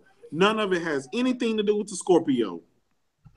So what I want to say is, I hate to say it, but your argument shouldn't even be pertaining to the PlayStation. Your competition is the Switch. You got Nintendo breathing down your ass, and it's right now at the end of the day. You done gone off into a whole other topic. You might as well talk about the NFL now. That's I think that's where you need to place your attention to. Because the Switch is a secondary system. No one going into a shop is thinking about, do I choose the Switch or do I choose a 1X or do I choose a Pro? It's a secondary console. You don't think so? That someone who already owns a console buys to add to their capabilities. It's not a primary console. Christmas time. It's not really a console at all. It's a handheld. Come Christmas time, okay? People are going to walk in that store. They're going to say, damn it, I got $500 to spend. Am I going to buy it on this system where I have no exclusive game for it because they didn't already cancel the damn You know, the game that was supposed to launch with it, they done already put that. Well, I'm not. I don't do handheld gaming. I don't have time to play a game when I'm we can driving always down the go. I'm highway. just telling you what So the you brought up the wrong this tree. is what I the don't. consumer I is don't going to buy say. Okay, Tiger I Direct got systems. I don't buy $500 that I need to 3DS. spend. I don't Should buy I buy me a Switches. I don't buy PlayStation Vitas. and a Switch, or should I buy an Xbox One X that has no games? I don't play handheld. So whoever, if you happy to buy a handheld, more power to you. I don't play handheld games. More power. Well, that's fine. That's fine. But that's your competition. So you might want to get used to it. That's your competition, not PlayStation. Yeah, here's your problem, Cam. In a nutshell. I don't see how they're the competition, because they're not taking any games off the system. They're not taking the exclusive content off the system. It's not as if they're going to sell. No. It has 1 million units, and all of a sudden you're going to stop making a game for Xbox because now they got to make it for a Switch. They got two different sets of developers making 2 different sets of games. The two really have nothing to do with each other. Let me ask you a quick question. This has nothing to do, and this is not to interrupt you, my brother. I do apologize for that. Are you going to buy the Xbox X? Yes, not the Scorpio edition. No, but yes, fine. That's great. Yes. That's great. You got the Scorpio edition. Are you gonna be happy with the games that you got that you're gonna get? You're gonna support the brand, support the system. I buy the game if I like the game. I'm not gonna buy the game to support the system. Microsoft doesn't need me to support them. Yeah. Well, if I like the game, support the brand. Yes. That's what I mean. You're going to support their ecosystem. Maybe not buy everything, but the joint. No. But you're confusing it. I'm not buying the game to support their ecosystem. I'm buying the game because I have like fun. The game. That also, secondarily, by you buying it, it helps support their ecosystem. Just like when I bought the Xbox. When I buy Pepsi Cola, it helps support their company too, but I'm not buying it. Okay, well, all right, now, Cam, come on, brother. Now we're buttering it up too much. Look, as long as you happy, my brother, that at the end of the day, that's the main thing. But this generation is over. Okay, just go support the games. If it's just like I was trying to say earlier, there was a movie that came out called Something About Mary. This guy picks up a hitchhiker, and the hitchhiker says, man, I'm down on my luck. I'm trying to make a video called 7-Minute Abs to compete with 8-Minute Abs. The guy driving the car said, man, that's great, until somebody comes out with 6-Minute Abs. So I'm just saying, go ahead and enjoy the power. But we all know here, and you probably know this, that Sean Layton, who's pretty high up at Sony, has said that, quote, there is going to be a PS5. So this whole thing with the whole, and I've always said, bottom line, the power thing is a false pseudo argument because there's always a bigger fish coming. Period. It doesn't matter what it's going to be. It's always a bigger I never fish. understand all why about you games. object so It's much all to the about One X. games. They both dropped. It's all about your game. Mid-gen consoles. Both companies dropped mid-gen options. Yeah, and Xbox gave us a pseudo option with the S. So I've got one. So I don't, the bottom line is, as long as you're happy at the end of the day, that's all that matters. I can't convince you. Kratos can't convince you. You can't convince me. Whatever. If you're going to go out and drop your hard-earned money, I don't care if you mowed extra lawns or whatever you did to get your money up to get the system. I mowed some lawns, most definitely. Well, brother, you know what I'm saying. Whatever you did to get your money up, you got your money up. You're getting one. You're excited. I have said before, everybody, and Kratos has said, be excited about the tech. I personally have seen it. I've held it. It's a nice kit for it to be so small to pack that thing, to pack that much punch, but it's very heavy. That water cooler ain't no joke. I mean, but it's a heavy console. So, Craig, I just want the damn thing to have some games. That's some new games. I done bought all those. I mean, Craig, I done bought almost. I know you done bought them all. Every single Xbox One game. I done bought them. I done played them.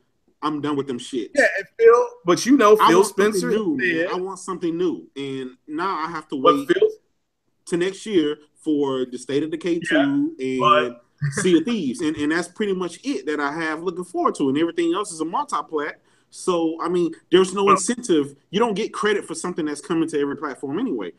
But with all due respect to anybody that's an early adopter, Phil Spencer came out publicly and said, quote, we're working on games. They're just 2 to 3 years out. But that's a quote from him. Yeah. So there's no damage control. There's no go show me the receipts. Phil Spencer said that. So Phil Spencer also said that, and the games that they're going to come out with are going to be service-based games. They're excited about something called a PUBG. Now, I know what a pub is. It's so I can go get some fries and a beer. I don't know what a PUBG is. So, but nevertheless, I'm sure, I hope that the Xbox guys support the game, because they didn't go out and buy what's that other game you just brought up? Rise, Son of Rome. They didn't buy that. They didn't buy Sunset Overdrive. They didn't buy Titan. Yeah, they didn't buy Titanfall. So we're just going to have to wait. Yeah, Recore. And again, Recore got a remaster. Shout out to Kid Smooth, because he was talking about that, I think, tonight. So, and good for those people who bought that game. And Cam, I'm glad that Microsoft is supporting something different. It is now time for their ecosystem people to go out and buy it. And if that's you, like I said, if you want to buy three, buy three. I mean, there's people on Twitter. Shout out to Tim Dog. He said he bought 3. Shout out to him. It's crazy, but shout out to him. I mean, it doesn't matter. To me, it's crazy to buy 3 of anything except 3 brews. Yeah. Or 3 couch dances. I mean, but the main thing at the end of the day is you're happy. Like Kratos is saying, the generation is over. You all lost. I don't know if you played Call of Duty Infinite Warfare. I don't know if you all lost. Who won? You won something. Yeah, I lost something. I don't think anybody lost, won nothing. I mean, it's you pick whatever console you like and you play the console. You lost the games. That's what happened. Yeah, well, that's my point. Then what's the point? What was the point of your conversation the original point of my conversation was I keep hearing people say, well, I'm just going to buy a PC, or I'm just going to build a $500 PC. And it's normally coming from people who don't have a lot of experience with PC and think that this thing is a substitute for that thing, and it's not. Well, a PC does a lot more. I mean, my gaming PC is being built live so that a bunch of black kids stop running around and killing each other. Because maybe if one of them stops and says, hey, I can do that too, that may save one brother out there. You know what I'm saying? That's why I'm building my PC. How long have you been building your PC? I'm sorry? How long have you been working on your PC? About 4 months. Okay. Why is it taking you 4 months to build this PC? Oh, well, because I got other stuff I'm doing. I started coaching baseball. It keeps being pushed back. Yeah, that's my business. He's getting the parts little by little. That's a little project. Yeah, I do everything little by little. I wait for sales. Newegg supposed to have a big sale coming up, and somebody tweeted me that, so I'll wait on that. And I'm trying to get, as you can see, my avatar's a Ryzen chip, and that thing's pretty expensive right now. Plus, shout out to Kratos, but the graphics card he gave me, it takes a waterfall type of power thing to run that thing. Well, that's kind of my point, is when people say, well, I'm not gonna Gears War doesn't matter because it's on PC. I can get up off my couch right now. I have a 24-hour Walmart 5 miles from my house. I can get up off this couch right now, drive to Walmart, buy an Xbox, buy a PS4, buy a Switch if it's in stock, come back home, plug it up to my TV, install the game, and be playing in an hour. From the time I had the thought sitting on this couch, the time I get that console, come back home, plug it in, and start playing, I can do all of that in 1 hour. When you get a PC and you got to go through all of this bullshit to research the parts, research the manufacturers, find the proper find a proper motherboard, proper CPU, GPU, PSU, figure out your cooling solution. You're acting like no one. It took you 4 months. You still ain't got a PC. No, Cam, you're acting. The convenience factor of a console. Cam, for one, this is a project for him that he's going to do step by step. For two, you're acting. No, listen, you're acting like you get it done in 1 hour. Can you do what I can do with a console with a PC in 1 hour? Is that possible? No, that's the compromise, Cam. I can, but you're acting like no one in. Let's just use America. You're acting like no one here in the U.S. has a PC. Almost every household has a minimum of 2 PCs.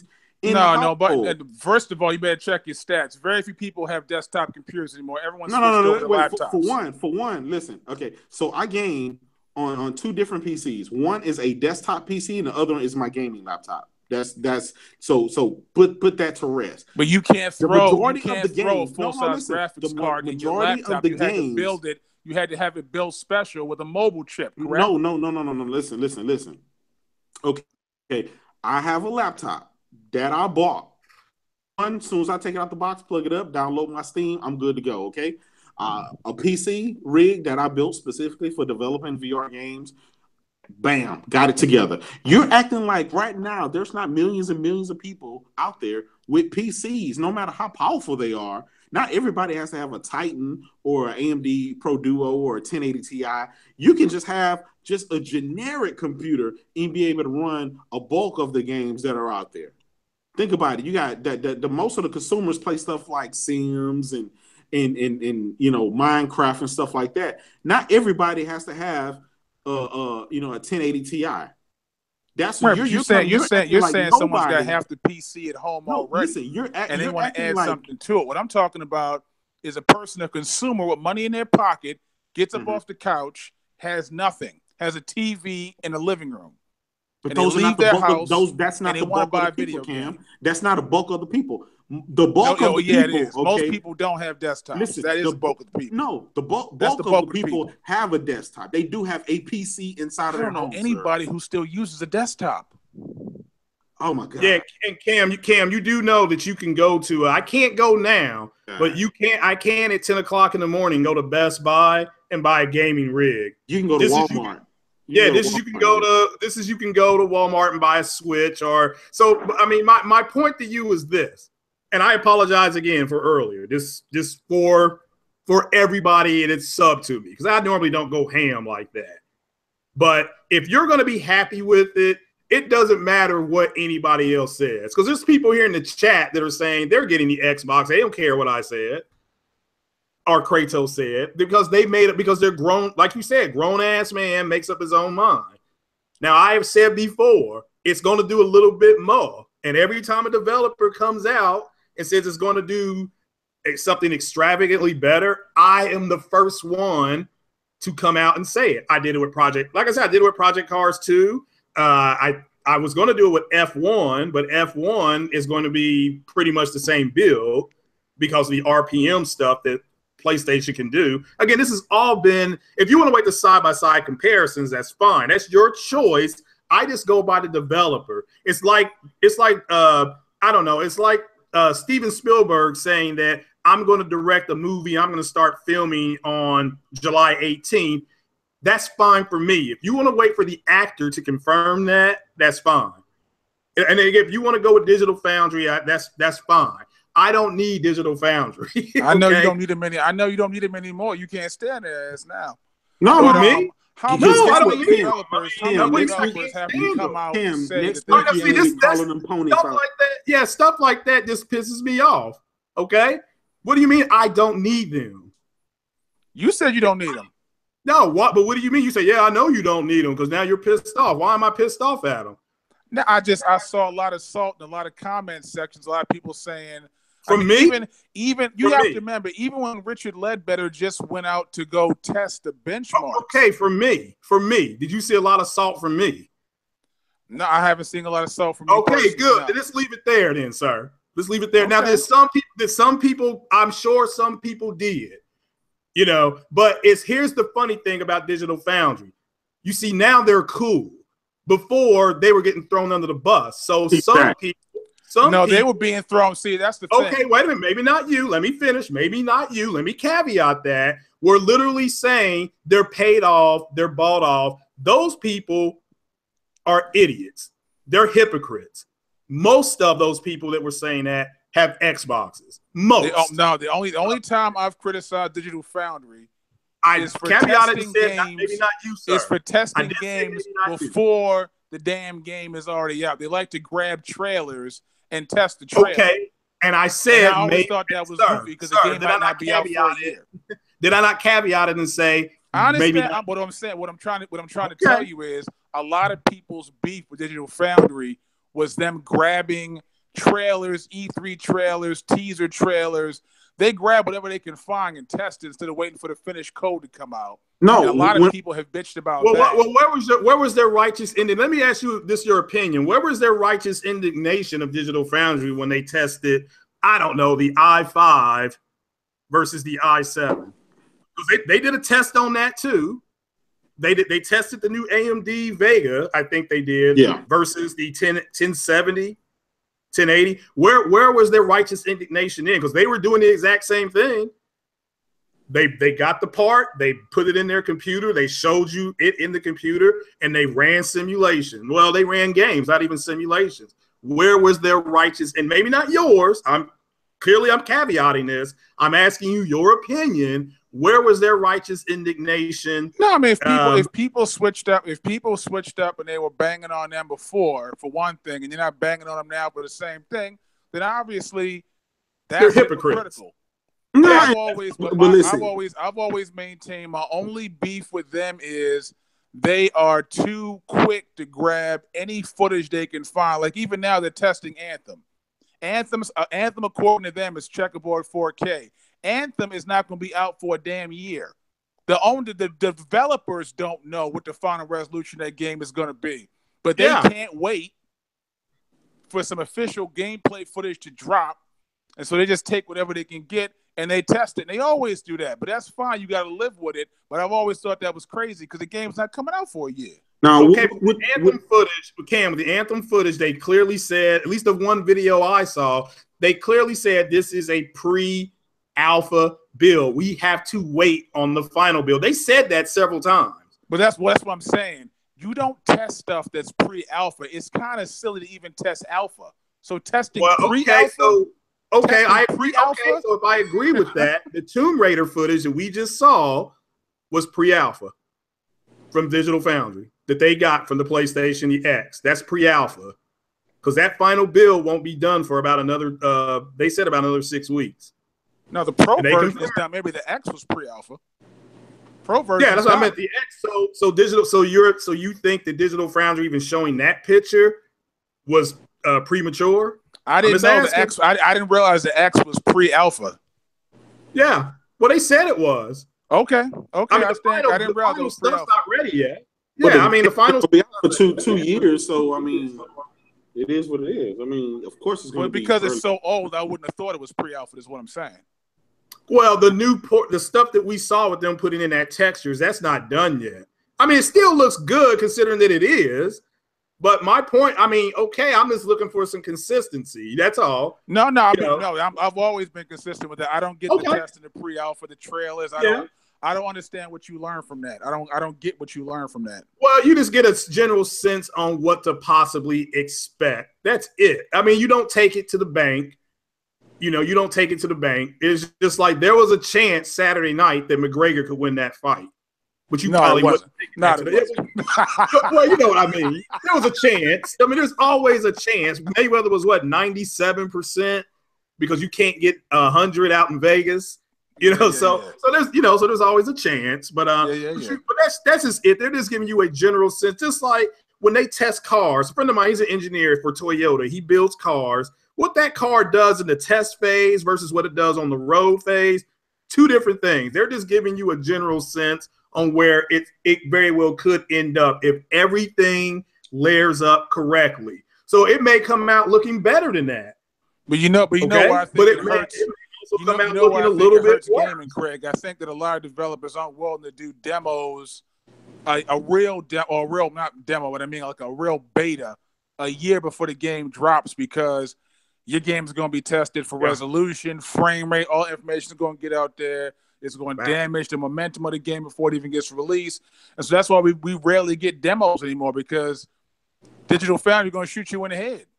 Yeah. Well, that's what people were talking about the Call of Duty World War II beta. I'm like, well, it's a beta. It's out there to get feedback. So if people are having clunky or clanky times, they'll get that feedback and they'll go in and fix it. That's why. But I agree with you. I remember getting, having the OG Xbox and getting a game. What's the name of that game? It's just like Grand Theft Auto, except it was garbage.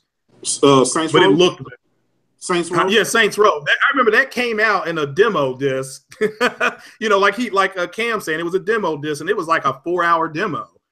And I'm like, all right, this is just like Grand Theft Auto, except it looks better. So, but yeah, I agree with that. But it's because they're afraid people are going to rip their game and say it's trash, and then the people backing that with the money start pulling their money out. I mean, again, I brought up Mass Effect. Look what happened to Mass Effect. The game comes out, it gets ripped, and all of a sudden there's no DLC. So, I mean, it's stuff like that. So, and the sad thing is that a lot of people who built their content on that, talking about YouTube people, their channels are shutting down. We just lost another one last night, and they had like 24,000 subs, but they were on there almost crying because the game didn't get renewed. So it does hurt the gaming industry. But I'm a big Mass Effect fan. I said I thought the game was trash. But my point to you is we need to hold our horse on all these games are going to look and run better until the developers confirm that. Because Bungie has not confirmed that, and neither did BioWare with EA through Mass Effect. That right there, and I have said publicly, is a kick in those people's faces. We just need to wait. And it's okay to wait. The console will be here in, well, hell, this is September almost. So the console will be here in what, 69 days, give or take. So we'll find out because those developers aren't going to be able to hide it. The Star Wars Battlefront stuff should be announced soon. They just had a big conference with Sony day before yesterday. Yep. I mean, they did. If anybody didn't know, Janine Gavonker, the girl that plays the main lead, she was at Sony's studio with GameStop. So there's something brewing right there. So, and that's what we're waiting on next. And I'm a big Star Wars fan. So, all right. Anybody got anything else? No, I had to come and stop this crusade. It's not a crusade. I had well, to Cam, you're welcome back anytime. And like I said, I had a long day at work. I am sorry I lost my cool. So you're welcome back. No, it's all right. You're welcome back. But I had to come and stop this crusade because, you know what I'm saying? And sometimes because I get frustrated because Kid Smooth, he don't really represent. He can't really make a sharper argument as I would like to see him. What exactly should he be doing? Because sometimes he makes arguments he can't. You know, he hasn't really thought through. He doesn't really know what he thinks. He's just frustrated. Well, he's like Alan Combs. He's like. What would you like, Alan Combs? Do you know who Alan Combs is? Yeah, that's why I'm laughing.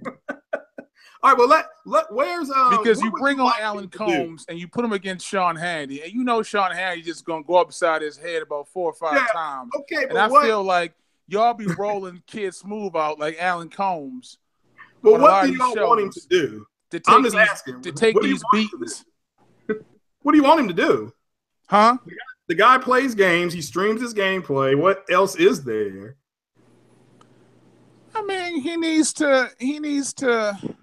They're not giving him. Sometimes he gets himself kind of twisted up. You know, he needs to talk to me real quick. Let me holler at him real quick. That's what he basically needs to do. Well, just tweet him. I'm sure he'll talk to you. Yeah, Cam, you can only do as best as the ground you have. You know what I'm saying? If you already treading on shaky ground, if Microsoft comes out week after week with blunders, whether it's marketing, whether it's something is not what it was announced to be, whether it's the X is not looking as powerful as it was once touted, it kind of lessens. And that's one thing I told Craig before I pre-ordered that system. 30 days prior to pre-ordering this system, there was nothing but bad news every single day. And it's like one day after another and another. And I watch these guys, man, diehard Xbox guys, get on YouTube, get on Twitter. They have stopped just fanboying. They stopped being in denial, and they started calling Microsoft out, and saying, look, we spent years backing you and sometimes even just blatantly lying for you, but damn it, now is the time for you to produce and give us something to stand on. Right now, diehard guys, shout out to my boy Rand, shout out to my boy Zaire. I mean, these guys are diehard, Xbox guys, but they're only as good as what the Xbox is and what Microsoft give them to go on. If they come out week after week, blunder after blunder, I mean, you can only do so much damage controlling. I mean, when you've been damage controlling for 4 years, got attacked by Randall Thor, shout out to him. He got attacked by the Xbox community. They told him to get out of there. He's damaging this guy. 1 million+ gamer score, and the Xbots, the X-Men, I call them, have tried to run him out of the industry. And I'm pretty sure Zaire got a couple of death threats too.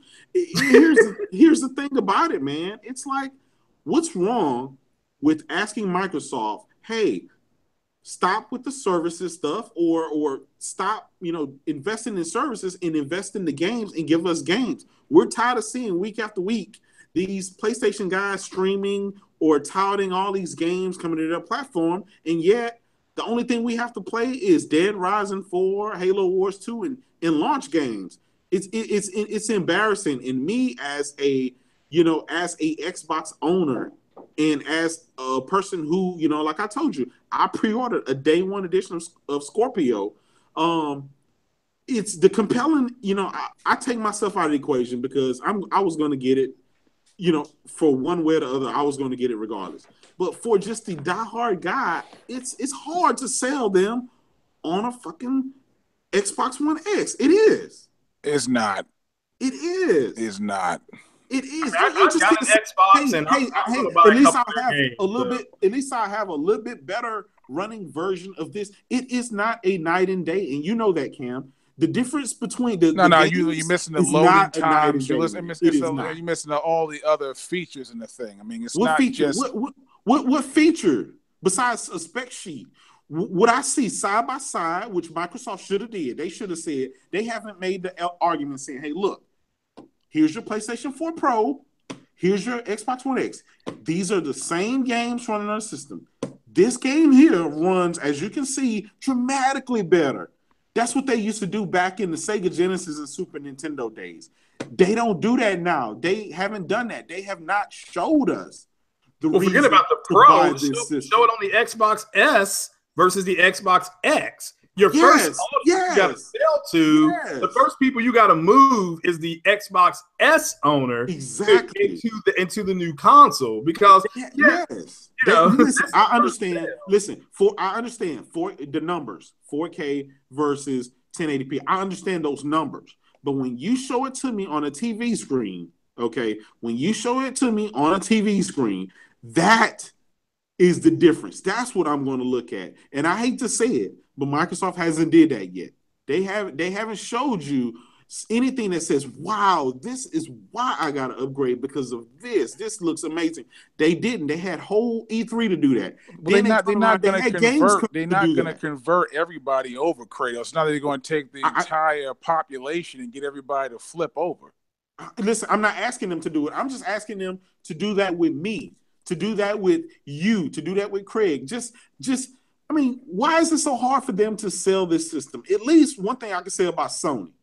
Mark Cerny came out and said, hey, look, this is a system that costs $399. We've detailed it so we can future-proof it. It will allow you to take advantage of your 4K TV if you want it. If you don't, it doesn't matter, because guess what? We still have games that we tout, like God of War. They showed it at E3 running on the vanilla PlayStation 4, because guess what? There's a reason the PlayStation 4 Pro is not flying off the shelves compared to the OG and the Slim PlayStation. It's because the Slim and the vanilla is so good, it lessens the effect of the PlayStation 4 Pro. Now, price, and then the 4K TVs are not cheap. I mean, not for a good one. I'm not talking about. And they dropped it a year early for no particular reason. They should have waited. They should have just waited and dropped it this year. No, it's fine now. The buy rate is actually 1 out of 5. No, but what I mean is, if they could have dropped, I would have preferred to have a Pro on par with the X this year, as opposed to dropping it last year to support PSVR, which is one foot in the grave. It didn't make any sense to drop it last year. Why not? Because the base PS4 was selling fine. There was no reason to drop it. They dropped it this year. Cam, it still is. It still is selling fine. It didn't help them though. It didn't help them though. It didn't really. No, listen. It's not. As a guy that has the reason why you want to have your console out early is because you want that product to be thought of as a de facto go-to for that thing. It's not thought of as a de facto 4K console. Here's the thing, Cam. Okay, they waited. Microsoft waited a whole year, and I said, you know what? They're waiting a whole year. This damn thing better be amazing.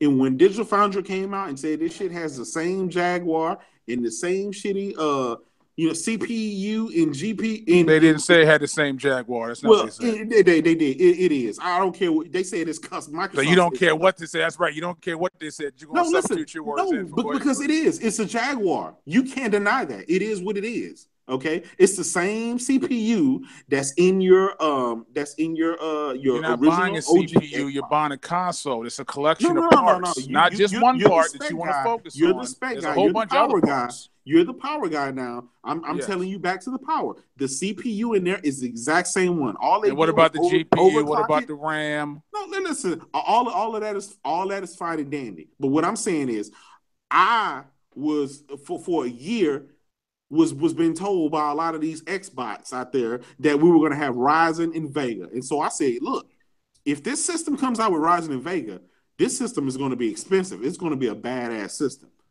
But when Digital Foundry came out and said it's going to have that Jaguar CPU in there, then I said, okay, well, that's why it's going to be much cheaper because they use the same stuff. And that's why a lot of those games aren't native 4K is because again, a year later, $100 more, and yet you still have to run it at checkerboard and at the same frames and at the same thing as the Pro. It's a hard sell. We don't have comparisons for all these games, so you don't know it's all gonna be running the same. Listen, Cam, the games that they have announced already, a lot of the games have already been said by the developers. It's running with the same resolution and the same. The only one frames. you keep talking about is Destiny, which has a marketing deal. Well, it is what it is. To hold down performance. No. Come on now. Here we go. We're going to say that they're holding out performance. Let's stop it because you're going to tell me you don't think. You're going to tell me you don't think that the One X can hit a higher base resolution than the Pro on that game. No, they said. Did you see? Bungie already explained this yesterday. Bungie said the frame rate couldn't be any different. They didn't say anything about the resolution. They said frame rate. No, they said they already gave you that. They said, listen, the reason we didn't run it in high because we have too much stuff going on the screen, and we did not want to compromise. Right? It said frame rate. Yes, we did not want to compromise. And I hate to say it, but CPU does have a limitation as well on frame rate. So look at your i7, look at your i3, your i7, and your i5. I'm not talking about frame rates, Craig. I'm talking about the base resolution of the game. Well, they already explained why. So let me ask you this. What they explained was the frame rate being kept at 30 because they didn't want to give anybody an advantage over the folks who still had the base consoles, which is fine. I play Destiny all the time. Destiny at 30 is not bad. I understand the problem. The weakest system is the Xbox One, okay? Yeah. That's the weakest system. No, but the PS4, the Pro was 30 as well. No. Listen. All of them are 30. All of them are 30. Yeah, and their reason for doing them all in 30s, they didn't want to give anybody advantage. No, at the same time, they said, look, okay, we do have support for the X, I believe, and we have it for the Pro. Okay, so you're gonna get all the particle effects. As a matter of fact, I played we played the beta, so we got to play it in 4K and all this. We got to see that. You guys didn't, but we have. So, but that comes with waiting, So, but it looks gorgeous on that Pro. I can admit it looks beautiful. But you're waiting, man. It's just this wait game is killing you, man. Now you got to wait 2 to 3 years for some more, for some decent games. It's a hard sell, Cam. It's a hard sell, man. I hate to say it's a hard sell. I think it'll do okay. I just think, I think a lot of people are going to wait this time next year. They may have how they had a big sale for E3. Both Sony and Microsoft and Nintendo had those flash sales. You could buy a old PS4, whatever. You will be able to buy an Xbox X next year at E3. It's going to be a little bit cheaper. Even if it comes down to $449, it'll be a little bit cheaper. Craig, but they got to throw some games in. Do you think they're going to drop the price by $100 after 6 months like they did with the original one? Oh boy! I thought the Pro was supposed to get a $50 price cut after E3. What happened to that? They didn't. You know why? Because they don't have to. Because they say we don't have to. We're in such a position where we get to dictate when and where we're going to do that. So, and not only that, honestly, Cam, what they saw from Microsoft, it didn't even phase them. They actually pulled games. And Sony has admitted this, so there's no damage control. Sony has said they actually pulled games out of E3. Yep. Because there was they're going to show them at PlayStation Experience. They're just going to show them at PSX. So because it was just nothing on the, and now they did pull the games. Now my personal reason, this is my opinion, is because nothing Xbox showed really rattled their cage. I mean, look, they showed Forza. We had already seen that with Digital Foundry. Ori and the Blind Forest looked wonderful. And shout out to Randall Thor, because he said Ori and the Blind Forest is one of his favorite games on the Xbox. But Ori 2 looked phenomenal. So mine as well. Yeah, and so and then they showed Anthem, which is a multi-plat.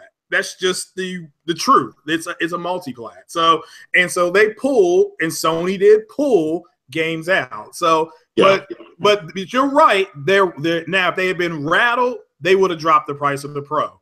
Yeah. They are dropping the price of the PlayStation VR. They're bundling that with the camera to be $399.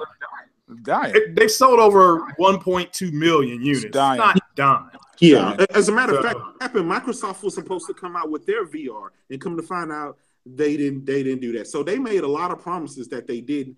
And at the end of the day, they've canceled studios, they canceled games, and right now they only have three to four studios that's out there, the repeats, and they're not really investing in any more studios. So that tells you that. Well, I wouldn't be invested in VR right now. Everybody's dropping their price on those headsets from HTC. Well, Oculus, Microsoft is.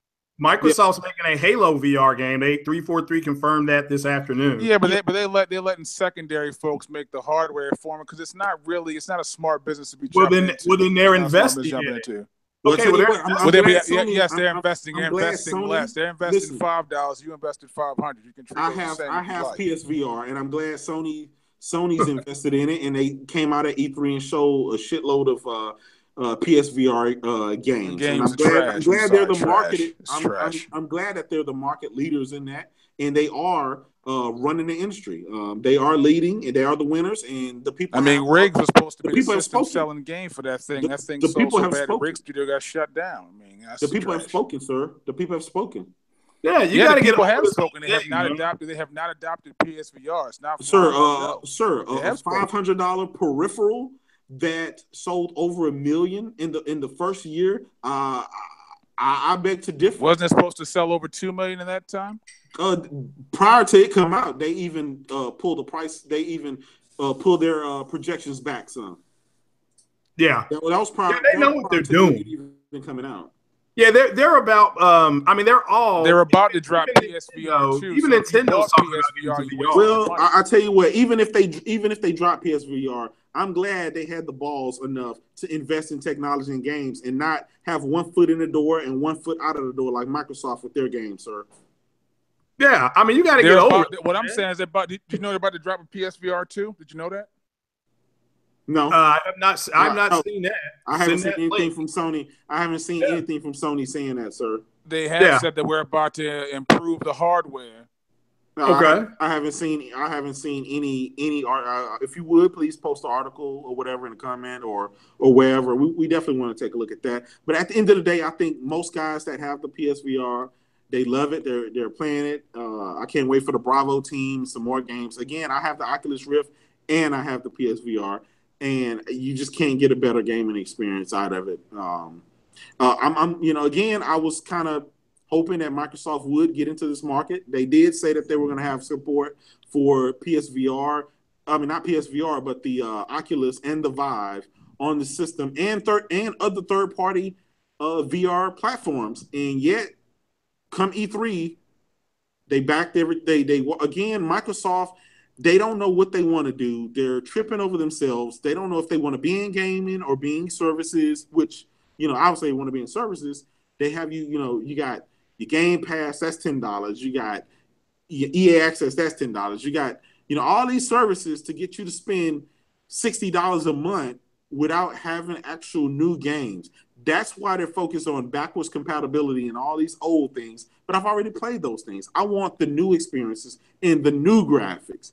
And that's why I game mostly on the PC and the PlayStation. Backwards compatibility was just fan service. You shouldn't be taking a shot at that. People asked for it. Well, I use backwards compatibility. But listen, what I'm saying is, if you're going to talk about Microsoft responding to their fan base, if you went to their suggestion page, backwards compatibility is at the top of that page. But not at the expense, sir, of new games. If it's not at the expense of new games. How can it be at the expense of new games? The guys who are the engineers who work for Mike Ibarra, who are fixing up these backwards compatibility games, are not game developers. Listen, at the end of the day, it's a fact now. It's an undisputable fact. They have more backwards compatible games that they're working on than they're working on new games. And who is working on those games? That's just the facts. Who is working on the just games? The facts. Every week, Microsoft. Do you know what the word opportunity? Listen, every week, means? Microsoft comes out and they say we have this on the backwards compatibility list this week, and then Sony comes out, we have these new games dropping this week. The people who are working, see, the argument doesn't make any sense because the people who are working on them are not a game studio. It doesn't make any sense. Regardless, when you're backwards, how can it be regardless when the guy would have been making? Mikey Barr is not going to put out a game, even if he's not working on backwards compatibility. You could take that away. You could cancel that right now. You can shut the program down. You're not going to get one AAA game from Mike Ibarra. So it doesn't matter. So you're telling me I'm not going to get any AAA games? Not from Mike Ibarra, no. No, from I mean, he works for Microsoft, right? Who am I looking for the AAA games from besides that's at Microsoft? That's who I'm looking forward to. You have to look to the studios. You don't look to the guy who what works on studios? He's in charge of the studio. 3 studios. No, Mikey Barr is not in charge of the studios. Well, listen. He's not in charge of game development. Okay. I don't know what you're talking about. Microsoft. Okay, I'm talking about Microsoft. I don't. But I understand you talking about Microsoft. What I'm trying to do, I want new games from Microsoft. Is to get you to stop merging and to stop conflating two things that don't have anything to do with each other. Why they don't? It's another because resource. It's one dude. No. It's one dude who handles UI and systems. And under him are the engineers who handle backwards compatibility. None of those guys are game developers. None of them. Listen, all of those guys get a paycheck. Microsoft is investing in them. Microsoft is investing in backwards compatibility more than they are new games. That's the problem I have. I don't have a problem with backwards compatibility, but not at the expense of new games. It seems like they spend more money. It's at the expense part that I have a problem with. I don't think it's at the expense than new games. All I'm asking is, hey, I bought this new system. I want my system to constantly get new games. This year is the defining definition of what's different between Microsoft and Sony. So then why do you keep buying the systems? It don't make any sense. Again, I told you in the beginning, I gave you this big, long lecture. Okay, I'm a collector. I collect these games. Not only just do I play them, but I do collect them. But at the same time, this is my hobby. I want these guys to give me the new games and new experiences. But for Phil Spencer to come out and say that games like Horizon Zero Dawn and Zelda Breath of the Wild just don't cut it anymore, that shows the disconnect that this guy has and Microsoft in general has. And you know damn well that's not what he said, but okay. Craig, did somebody, can you please post exactly what Phil Spencer said? That's exactly what he said, sir. Take it up with him, not me. It pretty much was in that frame. It was like games like Horizon and Zelda do not perform well on our platform. But what he said was they don't perform as well as service-based game. Yeah, that's pretty. I said it was paraphrased. There's a difference between saying your car sucks and saying your car sucks. He said they don't perform well on their console as well. No, he didn't say about whose console. He said it doesn't perform as well as service-based games. That's all. Yeah, and Microsoft. That's fine. And Microsoft is moving into service-based games. That's what they're doing. That's what they're doing. You're not, from our conversation we've had, man, you're not one of those guys. I don't want to consider you one of those guys. I think you're a lot smarter than that. It's time to call a spade, man. Yeah. I don't want to But you making it sound like he was saying the two games suck, and that's definitely not what I said. No, that's not what he said. That's not what I said, Cam. That's not what I said. That's not what I said. He never said that. You can put it in whatever context you have. I just gave you Phil Spencer in his own words. You might not have liked the tone that I put it in, but at the end of the day, as a gamer that support this platform, you and me should be kicking down the door asking for more. And if we don't ask for more and we just act like everything is peaches and cream at Microsoft and they're delivering what we want, then that's a problem here in itself. Yeah, Phil Spencer and Greenberg both tweeted out to, Guerrilla Games, as far as I know, good luck with Horizon Zero Dawn. Because a lot of the people, not you, maybe, I don't know, but a lot of people in the Xbox community got mad that they were giving quote unquote aid and comfort to the enemy. Yes. Like, why are you championing their game? I heard it on multiple from out of Xbox, and not yours, out of other people's mouths. So he never did say the game sucked. He said they don't perform well on that platform, not as well as a service-based game. That's why I'm not surprised that there's Xbox Live, Games with Go, EA Access, Xbox Gaming Pass. Those are all service-based entities on that console. Yeah. So, and that's just the reality of what they're doing. Now, are they coming out with a more powerful console? Yes. Is it going to do a little bit more than the other console that's out there? Yes. If we have, I don't know what else to say. Is it going to be this paradigm shift that I think a lot of people I don't think he said that, though.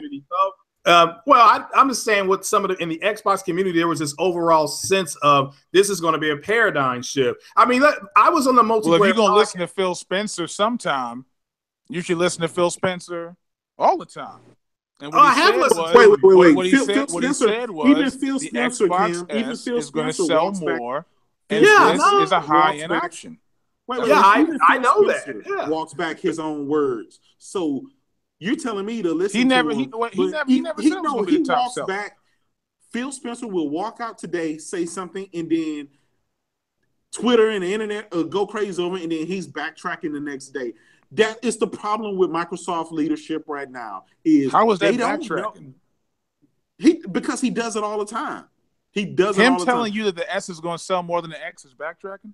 No, I didn't. I wasn't even talking about that specific comment. I was talking about exactly what he does.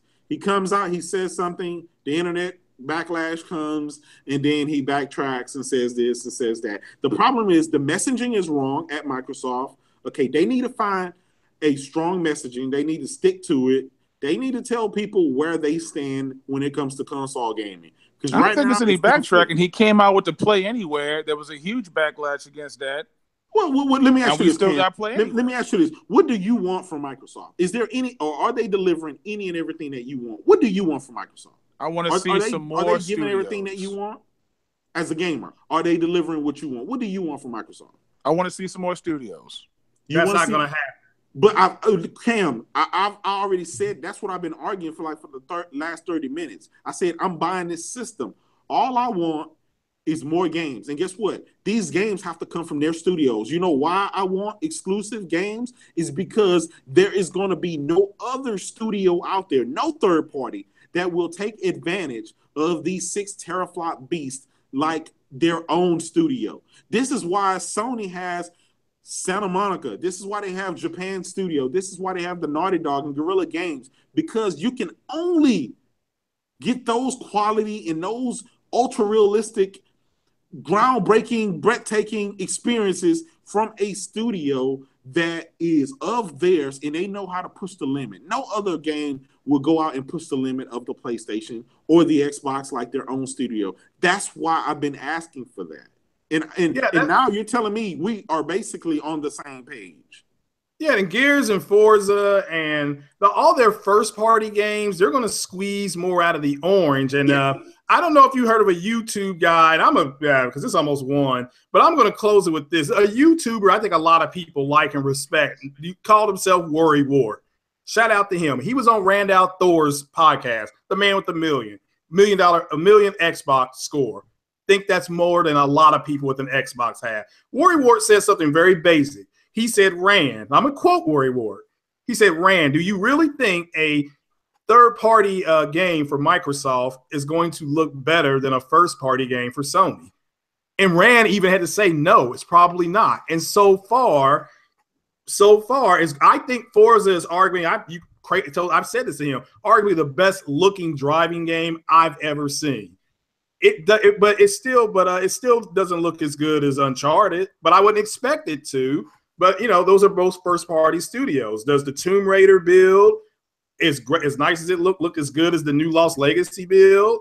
Arguably, no. And I'm saying arguably, because you can argue that it does, but most people would argue another way. It's all opinion. My point to you, my brother, is that as long as you're excited about it, you're going to be in line at midnight or Amazon's going to deliver it. That's all that counts.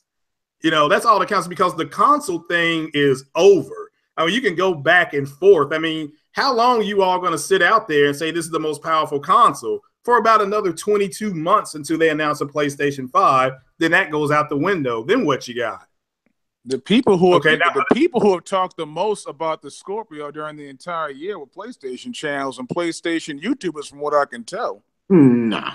Well, I will tell you what, when they announced it last year, I thought that the discussion would probably die off and you wouldn't hear anything else again until about the time they were about to show the system. I was surprised to see that the conversation went the entire year, and the conversation went the entire year because Sony guys kept arguing with dudes about what the system was, what it wasn't going to do. If they weren't concerned about it, they wouldn't have had their channels almost exclusively dedicated. I can go to somebody like a One Stop's channel, and this boy will have, if there's 50 videos displaying on my screen at one time, probably 25, 30 of them are Scorpio videos.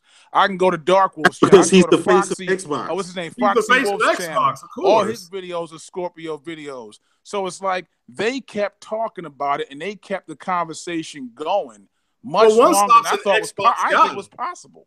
Okay, One Stop is an Xbox guy. He's bought like 3 or 4 Xboxes. Stop playing. Don't play games. Come on, stop it. Well, he's got 3 or 4 Xboxes, and he did say that he did predict that Crackdown would get delayed. He said he was an angry PS3 gamer who jumped over and pretended to be an Xbox guy after the Xbox. Well, I mean, the man's bought 3 or 4. You can if you go back and find his Big Dread videos, you can find him being that angry little PS3 gamer who didn't get what he wanted during the last generation. He just flipped over to change his channel to make some money. All right, so he didn't buy the 3 Xboxes? He could have bought them, but it doesn't make him a fan. Okay. All right. Well, I don't know what else somebody can be. Yankees caps, that don't make me a fan. Well, that's somebody who said, if you're supporting the Yankees brand, if you got 3 or 4 of their caps, does that make me a fan though? Well, I would. But if they were rival, you trust me. If I hate the Dallas Cowboys, which I do, you wouldn't see me wearing a peripheral over and over and over and over again. But so I mean that kind of quashes your argument right there. This guy goes out and spend his money, just like myself. Yeah. I go out and buy, I'm just telling you in case you don't know, because everybody who doesn't, whom you might not know, he was an angry PS3 dude before. I don't know what he was angry about, but he was an angry PS3 dude before. Well, who cares? And he flipped over. Well, that's not saying I was angry at Star Trek. Now I'm a big Star Wars fan. But listen, that's silly. I hate to tell you, Cam, but you probably would agree with me, but the PlayStation 3, man, when it first came out, it wasn't lighting any, it wasn't any dream come true. That thing, it was $600. It really didn't have any content. It didn't even have rumble in the controller. So I was angry too. Shit, I spent all that money on it. So a lot of people didn't buy that console. You do know that Activision's president at the time, when all that was going on with PlayStation 3, came out and said, unless they start increasing the sales, that they were going to drop third-party support. I mean, that's a true story. Yeah. All right. So a lot of people got angry. That's why all of a sudden you could go to you mentioned GameStop or wherever, Walmart, and all of a sudden PS3 was cheap. I mean, it was cheap, so compared to the launch price. It didn't move. So, and then you had the guy insult everybody saying it was so good that people were going to go out and get part-time jobs to go buy one. Yeah, go get a job to get it. Yeah, and it didn't work out, did it? Because people either didn't go buy it, they bought PCs, or they went out and bought their competitor consoles. So, yeah. Well, this is I'm because it's getting late, and I know you got to go, and I got to go. I'm just going to tell you this in closing, okay?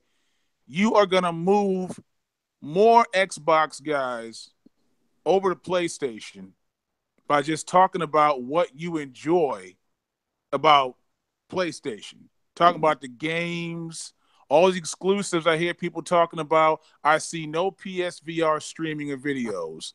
I saw almost no streaming check my channel, video or anything else like that. Okay. I'll tell you what, Randall Thor does a better job of promoting PlayStation than half the PlayStation channels because he talks about the games. Me a check. He talks about a multi-platform owner and the games he likes. Yeah.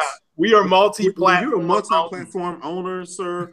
I'm sitting right here while we're podcasting, playing my Switch. I understand, but I mean, come on, your icon is Kratos, right? Yes, so all I'm trying to tell you is if you're trying to talk to Xbox guys and move them over, tell them I'm playing X games. We're not trying to move and them over. Here's what I like about it. I think Microsoft has done that, Cam. I think Microsoft has done more than that than we could ever do. What are you fussing with Xbox guys over on Twitter for? What are you even bothering with it for? Listen, I'm constantly on Craig's podcast, and he's on mine as well. But we come out and give you the news of the week and what everybody's talking about. So this conversation we started today was talking about the whole Tomb Raider stuff because that's what everybody is talking about. It was not necessarily what game was out this week. We have podcasts for that.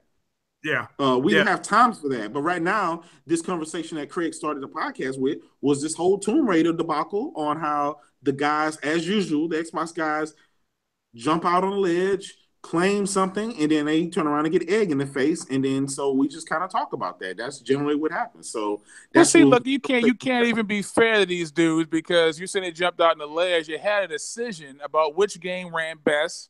They went out there and they said, okay, the game runs best according to Digital Foundry, who we all supposed to trust. They're supposed to be the referees in this match. And you said they jumped out on the ledge. It's not Jack reaching for you to report what Digital Foundry said. Yeah, and we have, Cam. That's the problem. Okay. Then you should. That's what we started out saying. I specifically said that Digital Foundry made a mistake. They made a mistake. They admitted they made a mistake. They tweeted it to you can go look at Press Start Kofi's thing. He put the tweet up from Richard from Digital Foundry. It was a mistake. See that's right. But I'm saying, but you shouldn't lay that at the feet of anybody who is an Xbox fan. They got nothing to do with it. I didn't. I mean, I was just like, well, it's silly. It looks at the fact that they're so desperate for something to brag about, instead of just talking about the games. Okay, don't. No, wait a minute. Now, I just told you should talk about the game, and Kratos said I talk about the news of the day. So when Digital Foundry put out a video saying we've done a comparison, listen, that was the news. That was the news. Before this podcast earlier today, Craig and I, we DM'd each other some information, some new information that came out. We read about it. We saw what was going on. And he decided to do a PORCHLyTE, and I said, hey, if you do one, I'll jump on. That's how we got to this. At the end of the day, at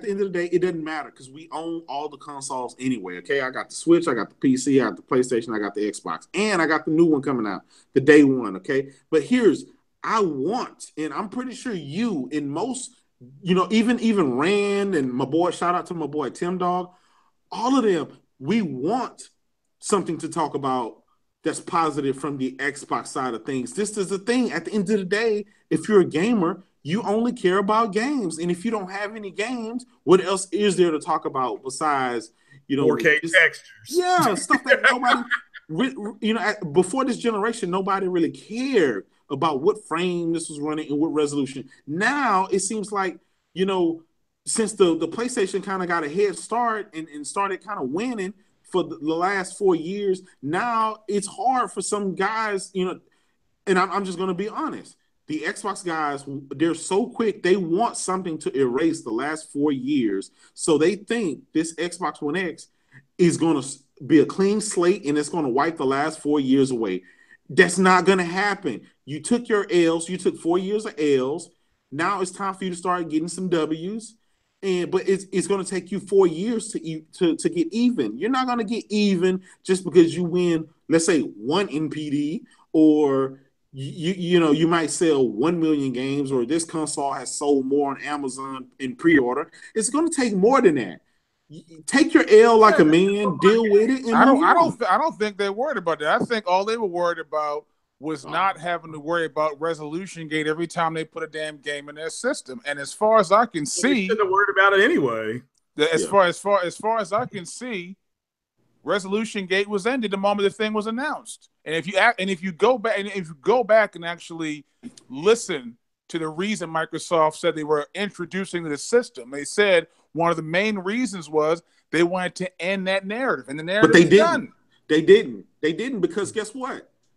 All the games that they've been announcing so far is still on par with the Pro. If you want to impress, if you want to wipe the narrative, it's not about impressing. No, listen. If you want to listen. If you want to wipe the narrative, constantly being about that thing. Listen, being about if you want to wipe the narrative clean, you need to come with 4K 60 and nothing less. That will shed all doubters away. You can't say, okay, now I put some nitrous in my car. Now we're even. It's like you can't do that. You can't. I mean, give me a break. 4K 60 at $500. You can't do it on PC. No one can do it on any budget close to $500. That doesn't make any sense. That makes no sense. Cam, the problem is the Pro has already did that for a whole year. The Pro has not done 4K in most games. It has not done native 4K in the majority of its library. It never said it was going to. You need to go back and listen to this.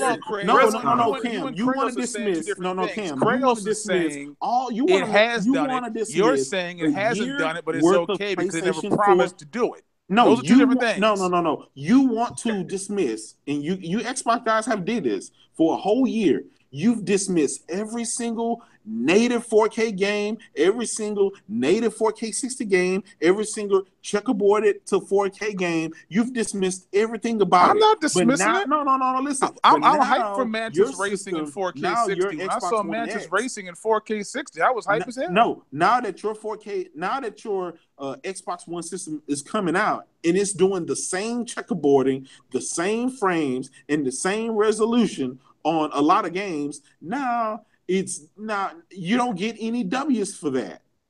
Yeah, I mean, look, we're both happy. Look, Kratos is buying the console, like he said, day one. I have said on multiple podcasts, the people who are in the Xbox ecosystem only, and they go out and they have a 4K TV, and they've got the HDR, they've got the ability to run HDR and things like that. This is a significant improvement for them. But if you've already got the 4K TV and you've already got a PlayStation, it's already doing dynamic 4K, just like the Xbox X will, just the checkerboarding and the 4K native. If that's what you want, you can take advantage of it. It also does 1800p. It also does 1440p. Hell, the 4K, not 4K, the Call of Duty game was what, 16 something? Or 1440. It was something like that. Yeah, but Kratos is shooting at Microsoft for waiting a year and people being excited about what's coming out in a year. People weren't excited for the Pro. No, what I said is Sony's presentation was very boring, and the console wasn't much of an upgrade, so people weren't excited. You had two companies that were bringing out a mid-gen console.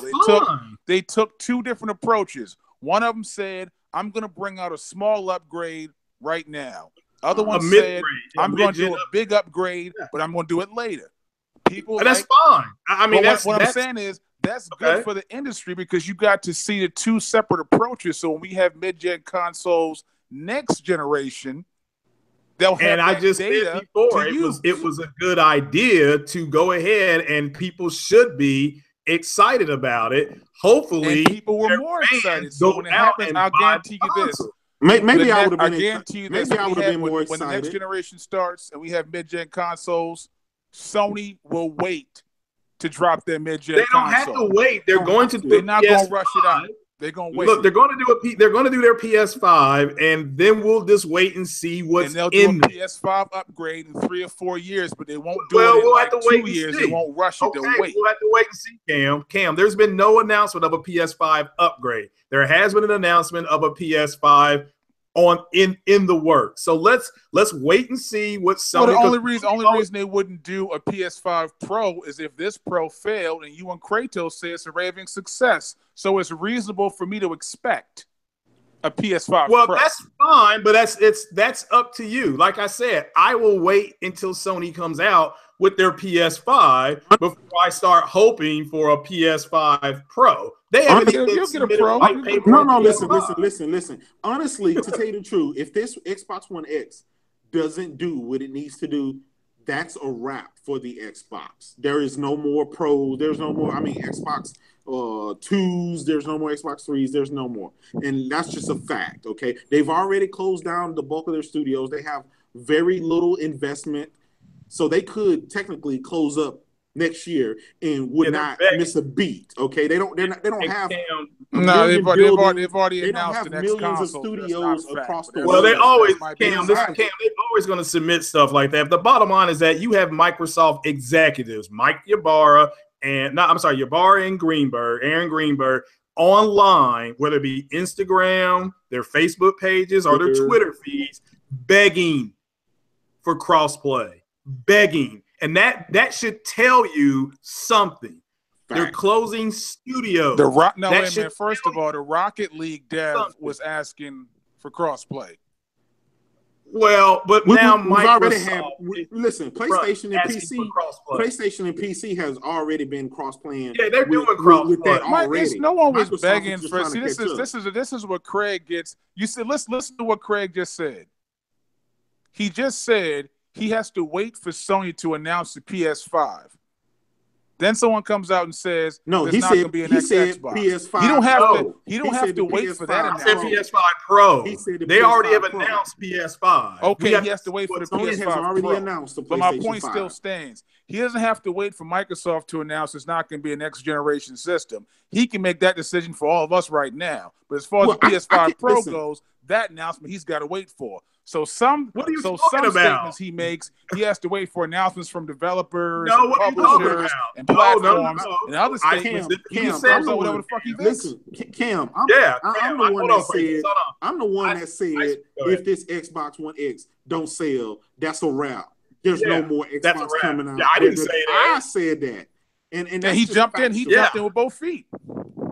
No, well, I jumped in and said the writing should be on the wall for you. They are closing studios. Okay, they want crossplay with both Nintendo and Sony. Sony closed studios this generation too. I understand that. They have a million other studios, but they're opening more studios constantly. Yeah, That's my point is that opening studios constantly. Stop it. Yeah, there's nothing to stop, dude. I mean, come on, bro. Stop it. Come on, man. Come on. Stop it. Cam, the reason Microsoft asked for crossplay for Minecraft is because they're making one version of that game. Cam, what you fail to realize is the reason why Sony is knee deep in this console gaming industry is because this is their bread and butter. This is one of the divisions that's allowing them to stay in business and actually making them a profit. So they are willing to create studios and games and deliver. Microsoft does not care. They only want your services. They only want the money from the services. They don't care about video games. That's why they close the studios. That's why they're not investing heavily into it, because they could care less. As long as you keep spending $10 for the Game Pass, $10 for the Xbox Live a month, $10 for the EA access, $10 for the mixer or the beam or whatever. As long as you keep buying into those services, they're going to keep giving it to you, but they could care less about the Xbox games. Yeah, they didn't make no sequels, man. They didn't order any sequels. That was Microsoft that did it. Microsoft could have, but for all we know, 2 years from now, next E3, they may say, here comes a sequel to Rise, Son of Rome. Here comes a sequel to Sunset Bullet, whatever it was, Overdrive, whatever it was. But until they announce it, it's just people talking out the side of their ass. What I do on my podcast is I just wait for verification from whoever, whether I'm covering movies like comic book movies, whether I'm covering video games, or whether I'm covering, I do my off-topic UFO thing. That's all conjecture and conspiracy. But that's what you tune in for. But the whole video game thing, man, if you're painting a picture of here's what you want versus here's the reality. No, you can't change the reality. The person that's painting the picture, they come out and say, we want to make one version of Minecraft.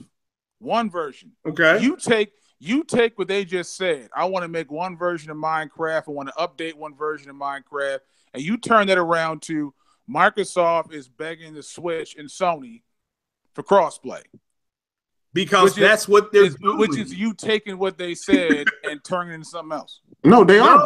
No. That's what they said. They're still trying to pursue it.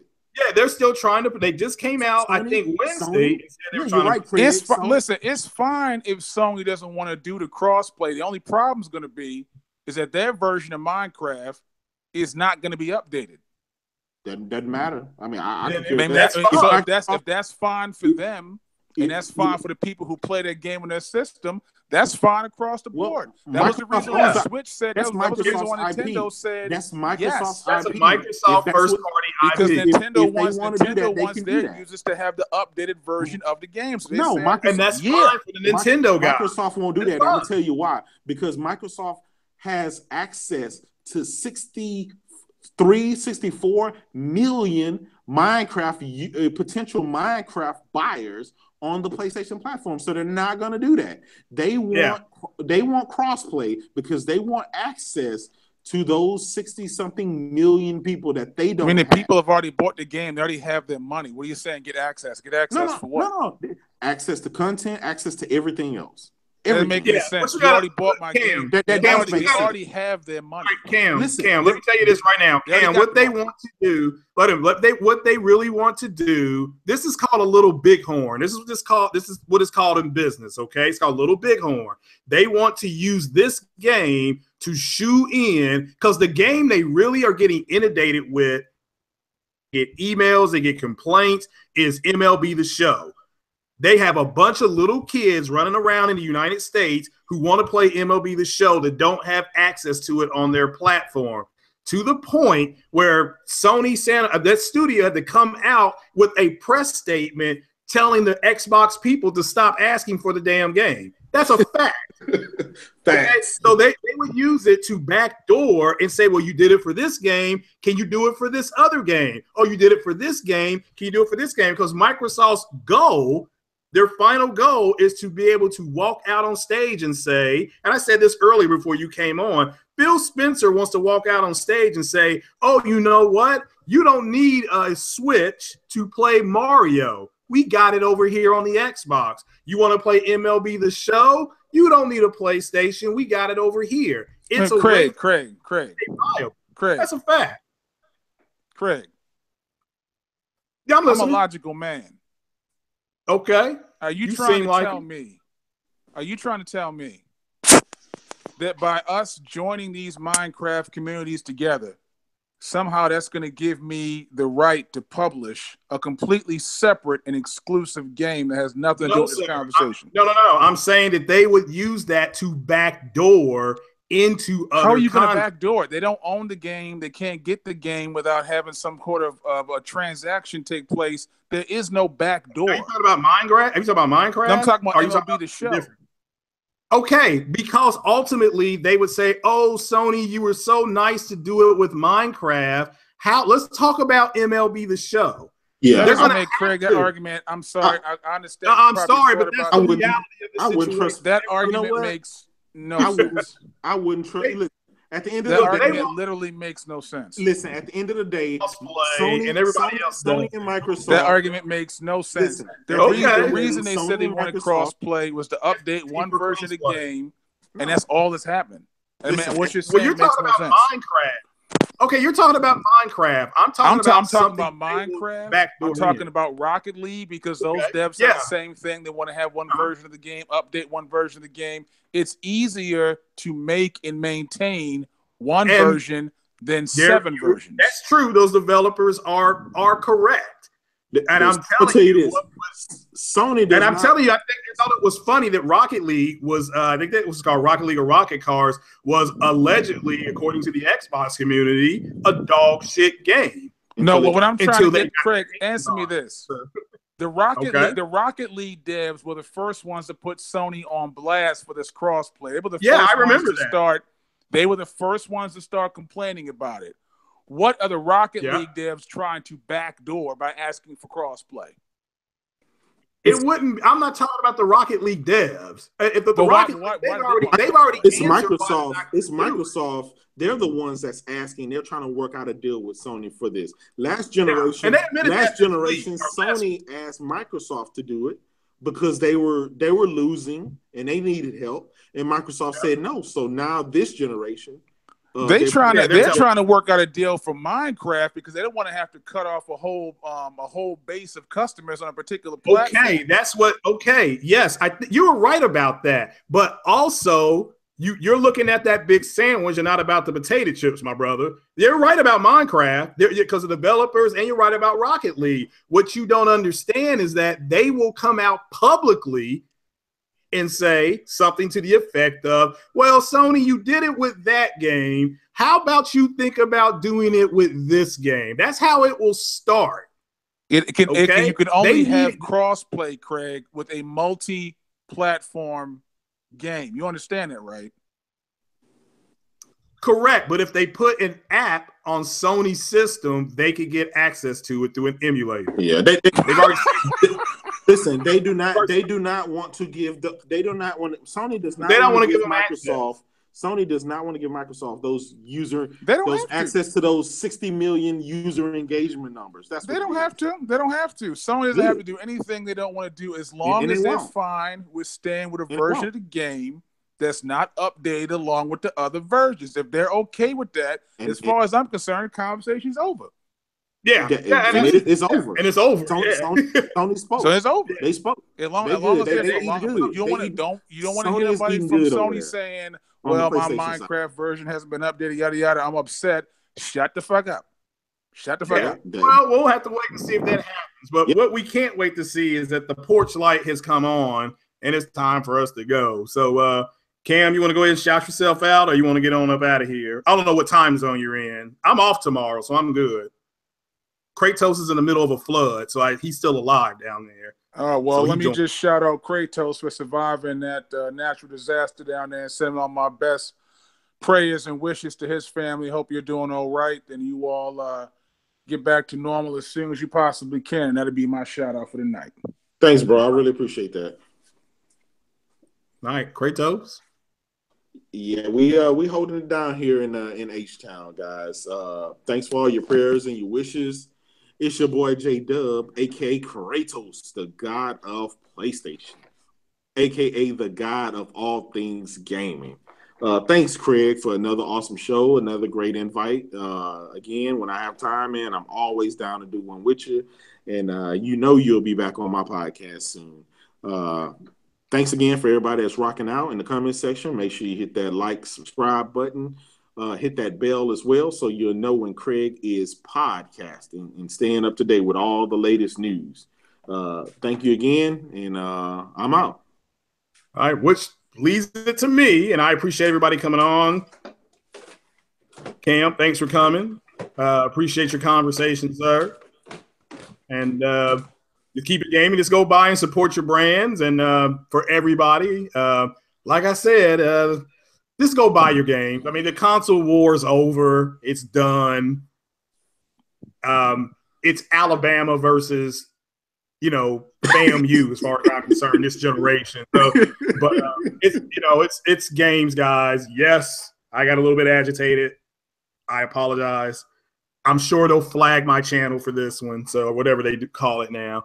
But shout out to everybody that rocked it out with us. The PORCHLyTE went late tonight, but that's the way it is. It bounces off the wall. So thanks everybody for joining us. Shout out to all the people that came out, all the new subs and old subs, the ones overseas and in town. And my thoughts and prayers are for you, Kratos, you and your family. Hopefully. I know, like I said, the president was down there with his wife, and I'm sure everything is starting getting cleaned up starting tomorrow now that he's down there. So, but all right, guys, I appreciate it. And Cam, we'll talk to you later. Kratos, I'll holler at you. Well, here, stay around. I'll holler at you for another minute or two. Okay. Cool. All right then. Well, all right, guys. This is Craig Harris, the black man in a green chair with a bruised butt because I've been sitting in this chair since 10:30. So again, if you go out tonight, remember, wear white. Take it easy, guys. See you tomorrow. I'll do another podcast with my man Porter Rock, 60 frames, no lag, if everything works out. So shout out to Porter Rock tonight. This was supposed to be an answer to his podcast. We're supposed to go like 30 minutes, but here we are 3 hours later. So all right then, guys. Thanks for joining us. Thanks for rocking out with us. And you all have a good one. If you go out tonight, wear white. Take it easy. Peace.